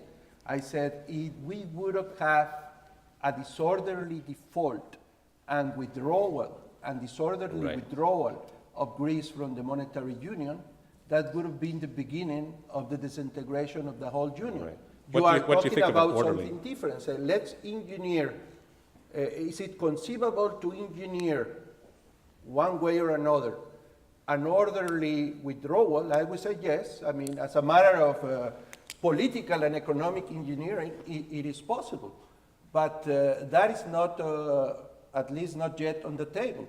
What was in front of us was the possibility of simply Greece declaring default, the banking system of Greece collapsing, and that start to trigger a series of events. But I never talk about the disorderly withdrawal of Greece. I think that's a different question, and as an intellectual exercise, it can be thought. But I'm not so sure that it would be a good idea. If they had had, if at the very beginning, they had allowed Greece to default, I think Greece could have stayed in the Union, in the Eurozone. If, on the other hand, they had allowed Greece to default and it had left, and they could have put a safety blanket around Spain and Portugal and Italy, and they could have withstood it. The problem is that they just simply dithered for close to a year, and they made a very bad problem almost insolvable. That's what happened. So is orderly withdrawal possible today? If they had a, but they'd have to put a safety blanket around Italy. You don't think so? I think if but you need then, you want to put a safety blanket on Italy after the withdrawal of Greece, you need 5 trillion euros. You see, the real problem. If And the Canadians lend the money. No. I think our southern neighbors. The fact of the matter is, they could have withstalled with Greece, probably Ireland, maybe Portugal. Beyond that, I mean, Spain and Italy, just simply impossible. There are some countries that are just simply too large to be bailed out, and that's why they should have. If they were going to act, they should have acted a year and a half ago. And they don't need to be bailed out. Why? That's right. Because their debts are manageable, because their banks are not in such a bad shape. And actually, if you have a lender of last resort, then these panicky events that we have seen will not be happening. The fact is that we all know this. The market is a herd. It operates on panic and fear, which has nothing to do with the underlying economy. And that's why you need the lender of last resort. That's why they need the institutions. You need somebody who can basically step in until the market calms down. Okay, question from here? My name is Mark Stetter. I'm a senior fellow at CG. I have 2 quick questions. The first one is... Just one, sorry. Okay. If you had to assign a grade to the United States and the Obama administration over how it's handled the economy over the past 3 years, what would it be? And quickly, how... No, sorry, sorry, Answer sorry, that, there's Paul. so many people. Okay, grade for the Obama. No, that's Yeah. for Paul. Well, I would give them a passing grade. Is that a C? Is that a... Well, I'm sorry, but I only give one answer to one It's question. just pass fail?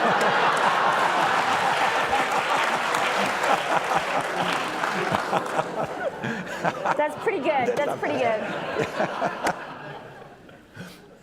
A plus answer. Well, I have great sympathy for President Obama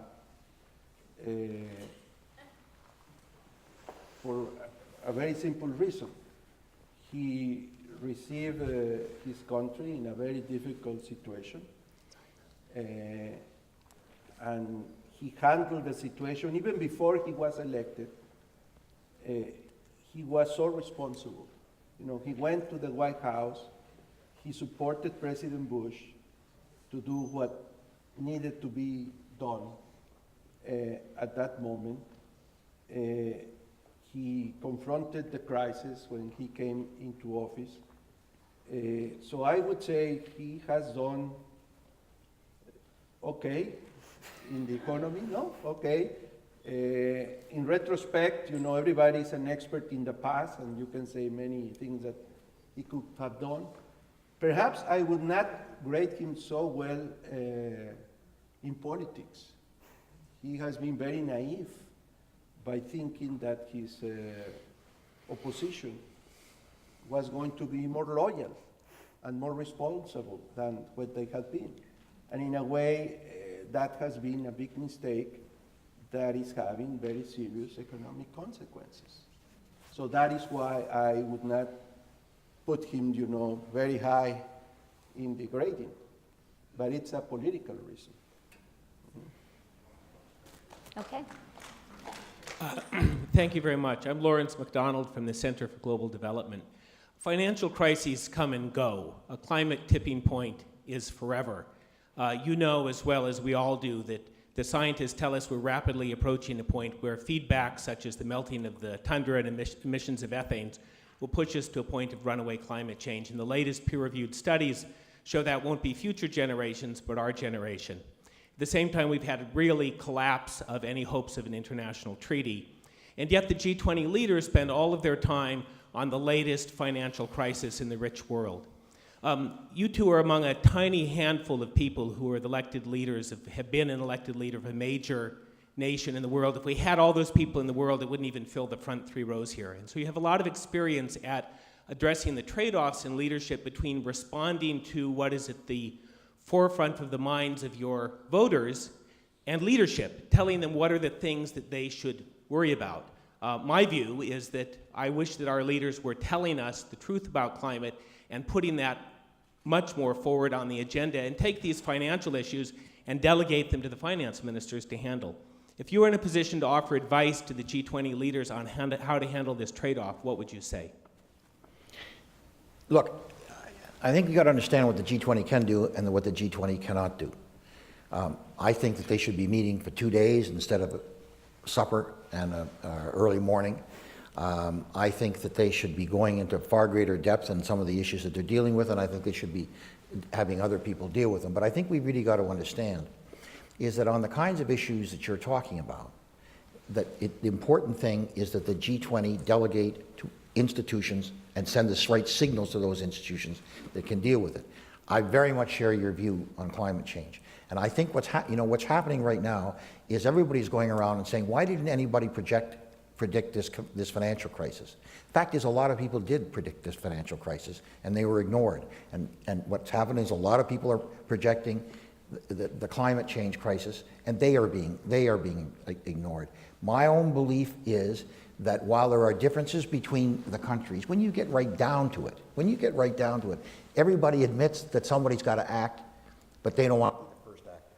The responsibility of the G20, therefore, I think, is not to take power away from the UN, from the United Nations on this, but it is to send the signals to the UN on this that they want this issue dealt with. And that's what they have to do. The leaders should not sit around and debate this issue among themselves, because they're not going to solve it, and their bureaucrats are going to have problems. But what they should do is give very strong instructions and a deadline to the UN Commission on climate change. Well, I have studied the provision of several global public goods like financial stability, open markets, even the prevention of pandemics, nuclear disarmament and non-proliferation, and climate change. And let me tell you, the hardest problem intellectually and politically to address of all of those is climate change. And that is a very bad news. All the problems that you have in the construction of a public good, global public good, are exacerbated in the case of climate change mitigation. So I am very pessimistic, actually. And I think all of us are to be blamed. Of course, politicians, because of what you said, but I think the intellectual community also has a great deal of responsibility. At some point, we got in love with the framework that was agreed at Kyoto, right? And then we didn't want to recognize that that framework was bound to fail. It was intellectually very poorly designed. It's a game with no solution. And we haven't been able to shift the paradigm. And for me, the paradigm is very simple. You gotta agree an international harmonized carbon price. It has been a big mistake, a dramatic mistake, to focus the negotiation on a global cap and trade system. What we need to agree is on a global price for carbon and allow countries, each country, to keep the revenue from that tax. In my view, if we don't do that, we will never have a good regime. And by the way, we now have a historic opportunity to think about it because of fiscal consolidation. We will need more sources of revenue in many economies in the world, including, by the way, first and foremost, the United States. My American friends are dreaming if they think that they are going to solve their fiscal problem without raising taxes. And I think the carbon tax will be a wonderful opportunity because you could kill two birds with one stone. Could I? Please. I just want to, first of all, I think absolutely there has to be a price put on carbon. The one area where I would perhaps differ a bit with Ernesto is... Volume, please.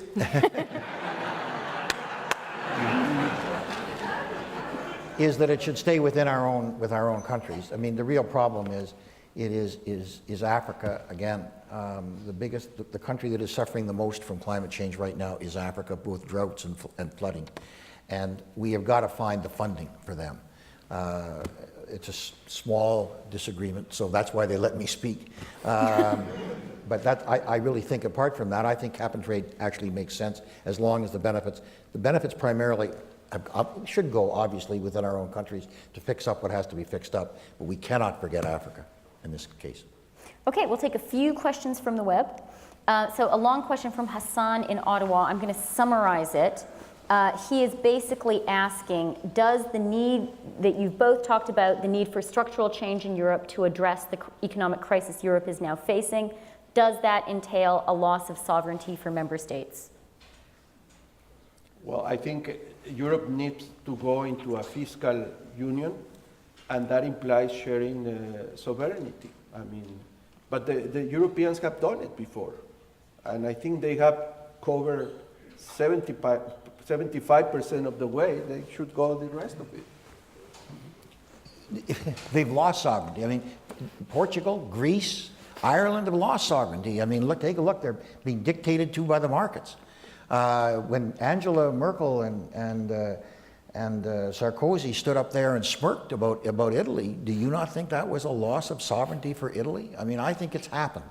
And I think that what they've got to do in Europe is basically figure out how they can regain that sovereignty. And that really is by, I think, far greater fiscal integration. And by the way, they can win a lot by undertaking individually themselves, these countries in Southern Europe, the structural reforms that they need to undertake anyways. Yeah. Even if they were not in the European Union, they have to have more flexible labor markets. They have to do it, either way. Okay, a question from Twitter. What's the significance of the Occupy Wall Street movement? I got to tell you, you know, all this talk about how they don't have any agenda and they're all over the place, and I think that's all true. But, I mean, I don't know about you or the people watching on the webcast, but I have yet to talk to anybody who doesn't say that they aren't reflecting a disquiet that they themselves feel. I think the powerful thing is that Occupy Wall Street has hit a chord that really is touching middle class, the middle class Canada, middle class United States, middle class right around the world. And I think that makes it actually very, very powerful. And positive? And positive? Yes, I think it's very positive. No, I fully agree with Paul. I think these criticisms, oh, they don't have an agenda, they only pose problems and provide no solutions. Well, I mean, they are citizens and they have all the right to express a very serious, real problem. You may argue, you know, I could argue as an economist, it's not only about Wall Street. They should have an Occupy G20 because it's not the leader, you know. Careful, yeah. you may have launched a movement this evening. Right? Just say, I mean, But I think Tom, get ready. You need your plaza. It's a great place for the tents. the problem is much more complex than what has been wrong, has been a lot with Wall Street. But I think it's very effective to do it that way. And people are unhappy for good reason. Look at the rates of unemployment. So I think politicians, instead of listening to the Tea Party, should listen to the Occupy Wall Street. Has the political and business response been adequate? Yeah, I think most people are basically giving them a fair amount of credit. I've got to say, on the other hand, I think that some of the reactions from, I don't want to pick on U.S. bankers, but go ahead. But the one that really, the reaction, the one that really got me was the banker who basically said, you know, these are just a bunch of welfare bums. What we've got to do is cut welfare. I mean, a New York banker saying we've got to cut welfare is be staggering to me. I mean, why doesn't he just look in the mirror? You know. So I think that actually what's happened is that the inability of some people to defend their position has become so manifest that it's actually added to the power of Occupy Wall Street. I agree with Paul fully. You see, it's not always that I... Yeah. Okay, final question, and this is for both of you, another webcast question. We often hear that the sovereign debt crisis and America's ongoing economic stagnation are the result of weak political leadership. Is more domestic political courage needed at the level of leaders to face the challenges of the global economy? Is this essentially a crisis of leadership in the world? Well, no. I mean, we have a Your crisis. successors are we just have not a up to crisis it. because there were real economic problems, real economic excesses, indulgences that were not addressed on a timely fashion. Can you refer that only to political leadership? Well, in some sense. But the truth is that in some societies that have been affected by the economic crisis, societies also play a role. I mean, it's very nice to be indulging in consumption and forgetting about savings and thinking that life is like that. I think societies are also responsible when they hear politicians saying deficits don't matter, and they like that. Say, oh, that's nice, you know. Easy credit can be sustained forever. Oh, that's nice. No, I think societies have to be more informed and more participative, because political systems don't, I mean, their check and balances tend to fail. And public opinion is the most powerful check on power. And sometimes public opinion has been thinking about other things and not addressing the problems that are, I mean, you were talking about climate change. And we have seen public opinion 3 years ago very concerned about climate change. And now you look at the polls and people don't seem to care because we are in a slow economy. That's a mistake. There was a debate in the British Parliament a couple of hundred years ago in which essentially it was decided that an elected representative, in that case members of Parliament, but this applies to congresspeople as well, congressmen or women as well, that an elected member of Parliament is elected to exercise their judgment and their conscience on individual issues, not necessarily to follow the orders of the people who sent them there. When you have an organization, when you have something like the Tea Party, regardless whether you agree with them or not, who essentially said, I was sent here with this one very narrow message, and I am unable to budge from it, you really are putting democracy in a very, very difficult position. And I think that this is the position that the administration finds itself. And I think that in fact it's not a question of a lack of political courage. It's they are now dealing with a virtually ungovernable political situation. That being said, I don't think that they've done everything right. I think the administration made a mistake when the Simpson-Bowles Commission, which the president himself set up, to essentially a bipartisan commission to deal with the deficit, and not only the Republicans but the Democrats walked away from it. Understand, and we've had some experience in this in Canada, if you're going to eliminate a deficit, there cannot be winners and losers. Everybody has to bear the burden. And for political parties, in this case, obviously the Republican, but I think the Democrats are somewhat guilty of that, to say that this bunch are going to bear the full burden of the deficit and this bunch are not going to be bared at all is absolutely untenable, because to deal with the financial issues that they've got requires national unity, which requires everybody has to feel that they are paying a sacrifice. I think the mistake that was made was not getting behind Simpson-Bowles and letting Simpson-Bowles go out and try to build that kind of unity. That's not a lack of political courage, but I think it was a political mistake. Okay, well, thank you both very, very much. Absolutely fascinating conversation. Listening to you, I do wish that I could make you maybe joint dictators of the world. I'm very, very grateful for your time and your insights tonight. We follow your instructions.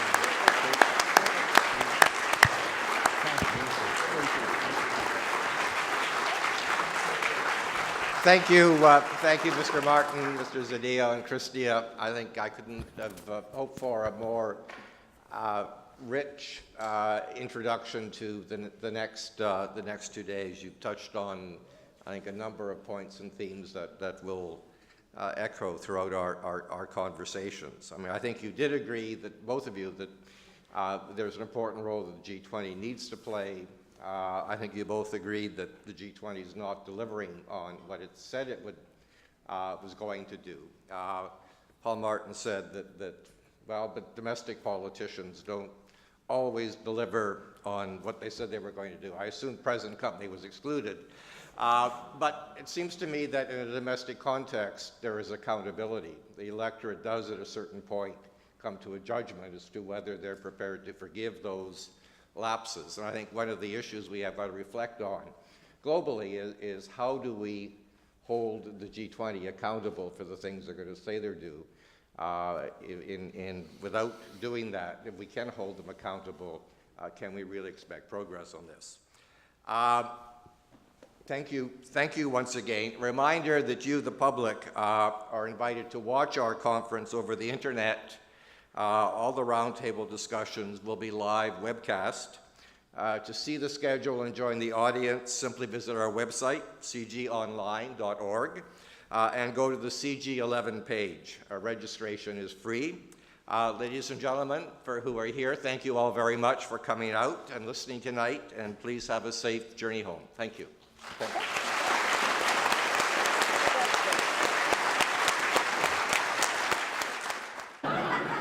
And ever since I haven't been running, nobody's quoted me anyway.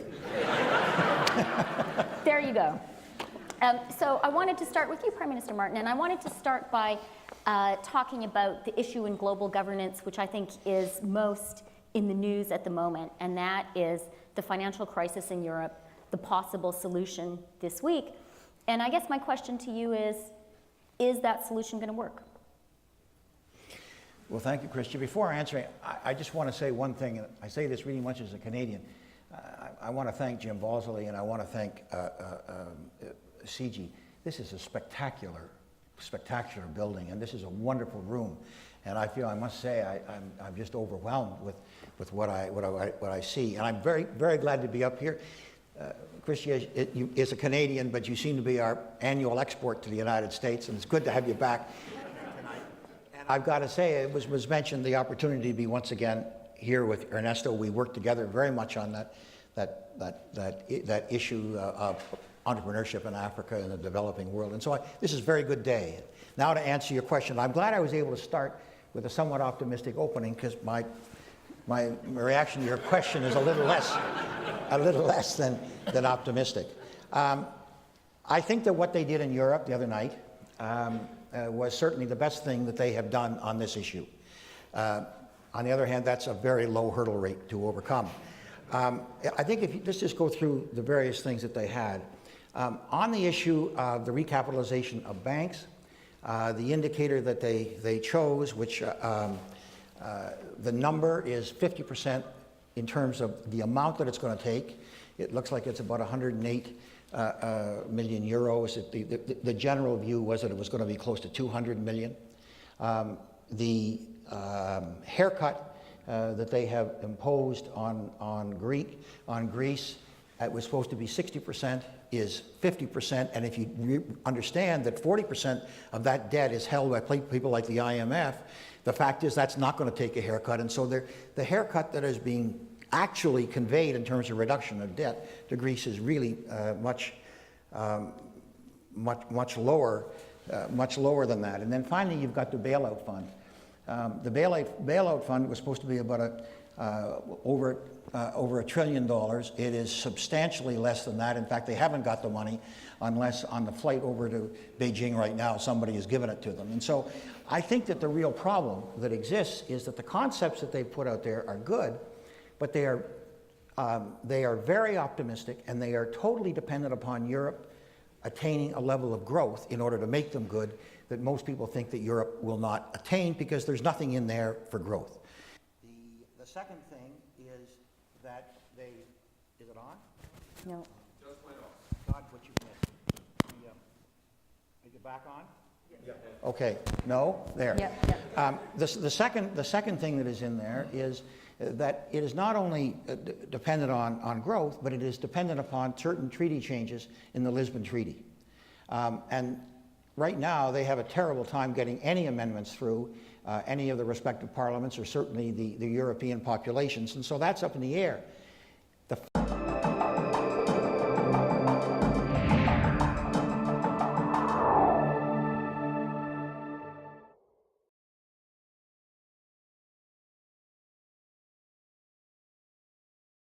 Good evening, ladies and gentlemen. Welcome to CG, or as we say for short, the Center for International Governance Innovation. My name is Tom Burns, and I'm the Executive Director of CG. Today marks the opening of our annual fall conference, CG11.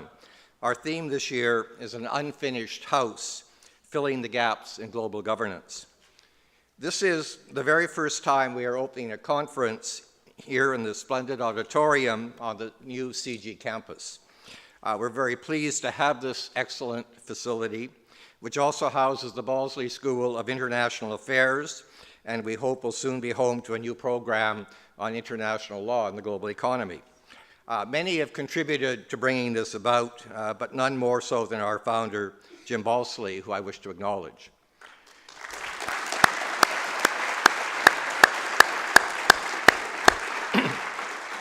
As many of you are aware, CG's goal is to conduct world-leading research and analysis of international governance challenges and to encourage policy innovation.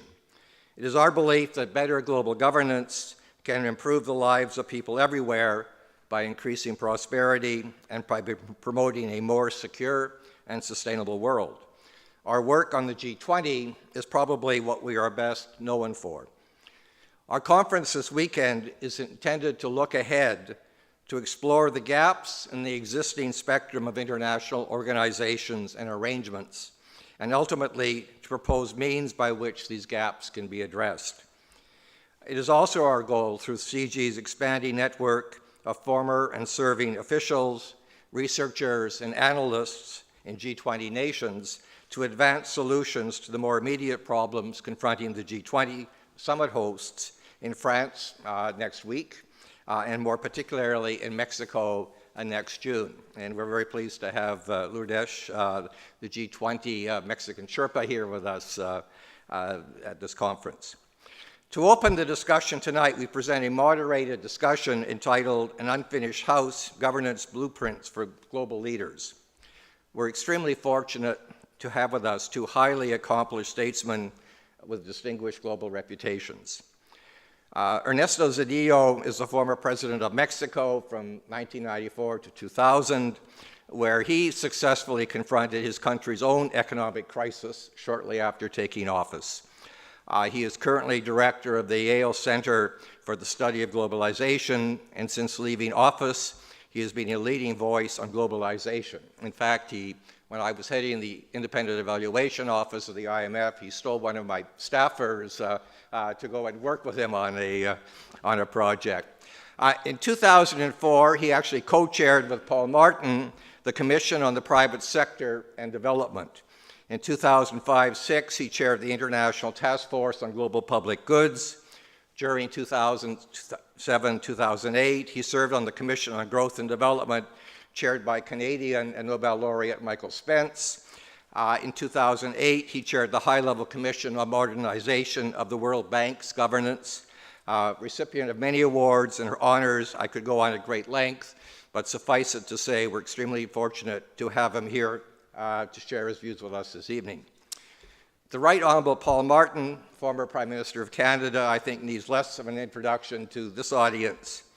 As Finance Minister for Canada in the 90s, his leadership helped solve Canada's own sovereign debt crisis, erasing the deficit and beginning to pay off Canada's debt, leaving a legacy that allowed Canada to weather the most recent economic crisis relatively unscathed. He is widely acknowledged as the father of the Finance Ministers G20, following which he advocated for the group's elevation to the leaders' level.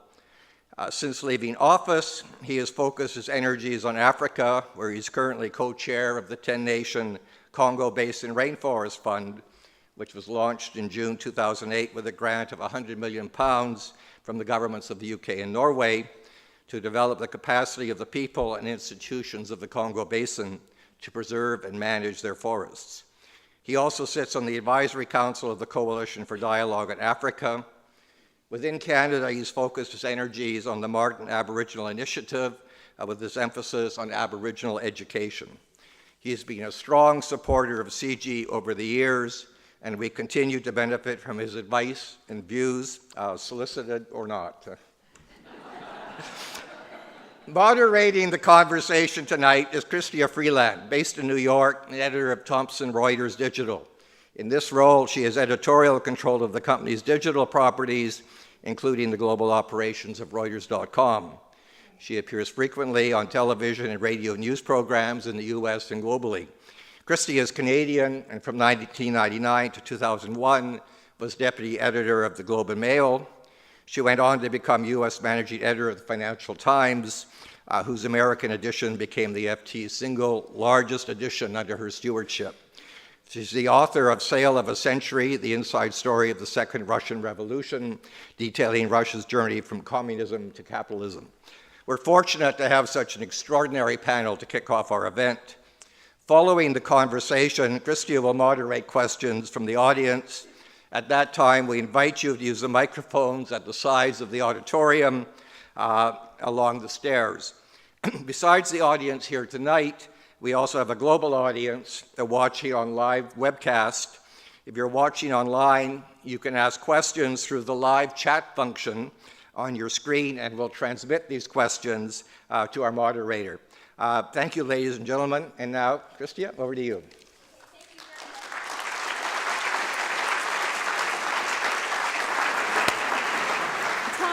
To say one thing to the people watching the webcast: your questions will only come through if you ask them on a BlackBerry. I have to offer one warning, which as a journalist it kills me to offer, but I want you guys to know that you've been warned, which is this is all on the record. It is being webcast, so anything you say can and will be used against you. Office. No. Great. The fact is, however, that it is, and I'll close on this, it is changes to the Lisbon Treaty that may well be the single most important thing that they can do, because Europe's problem is structural. And let me just give you one example, and then I'll turn this over to Ernesto. The balance sheet, Europe's balance sheet compared to the United States, that's Europe taken as a whole, is much better than the United States balance sheet.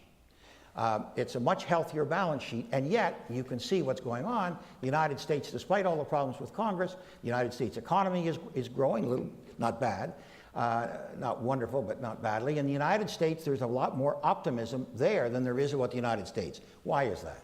Because the United States has got the institutions. It has a central bank, for the sake of discussion, that can act.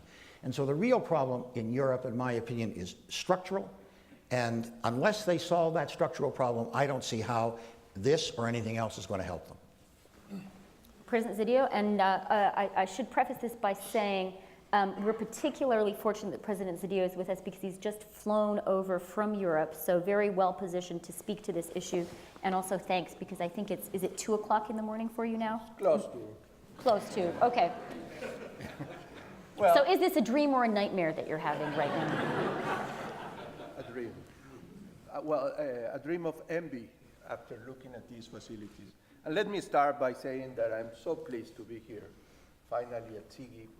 Unfortunately, I hadn't been able to come earlier, and now that I come here and see, of course, not only the facilities, but know more about this institution, I'm really amazed of what has been achieved, and I think the support and the realization of this institution speaks a lot about Canadian internationalism.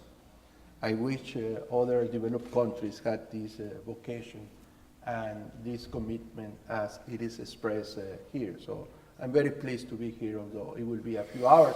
But Tom, I hope I get invited again sometime soon, okay? So on Depends Europe, on how you perform. eh? Depends on how you perform, come on. Well, you have to help me with the questions, okay? So, well, no, I am in basic agreement with Paul. I would only add 1 or 2 considerations.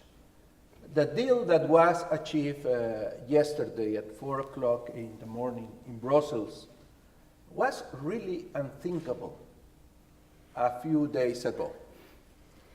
I think our European friends finally crossed the red line. I think there was a realization that indeed the European Monetary Union was at stake, which I think it took too long for them to realize that. And that if they allow events to erode to a situation of a chaotic default of Greece and a departure from the European Monetary Union, that will be the beginning not only of the destruction of the Union, the destruction of the Euro, but indeed the destruction of the European project of integration. And let me tell you, if that happens, or if that would have happened, not only Europeans, but I would say humanity at large would have been at great risk. My sense is that finally they got the picture of the probable and possible disaster in their mind, and they went as far as they could go in order to put this deal, given the constraints that, by the way, they themselves have imposed upon themselves. Is this going to work as it is now? I would say no. There will have to be other ingredients over time. They have to give substance to the agreements that were taken yesterday. And probably, not probably, for sure, they will have to move farther into the integration process. They will have to start talking more seriously about economic and fiscal coordination to an unprecedented degree. They will have to do things that probably they should have done a number of years ago, but that politically, and I would say even ideologically, they were not ready to think about those things. I think that now, because of the crisis and the big threat of collapse that they have seen in front of them, they are now considering more seriously that this project cannot be backpedaled, because if it is backpedaled, then it will be a disaster of incredible proportions. So my interpretation is that politically, this is very significant. Although I am overall very pessimistic about the condition of the global economy. I think this is the best news that in many months we have received. That finally our European friends understood what was at stake, and they gathered whatever little political and economic ammunition they have to protect the European project. So in that sense, I give a less pessimistic assessment of what happened yesterday, but I fully agree with Paul that there are other ingredients that this soup must have to get the very good soup of continuing the European project. And I think that's crucial for Europe, and that is crucial for the rest of us. So the obvious next question is, will those missing ingredients be found and be added to the European soup? Are they going to move towards closer political union? Go ahead. I hope they do. I mean, right now we see three problems. Paul mentioned one, which is about the money. They need more money than what they have in the pocket.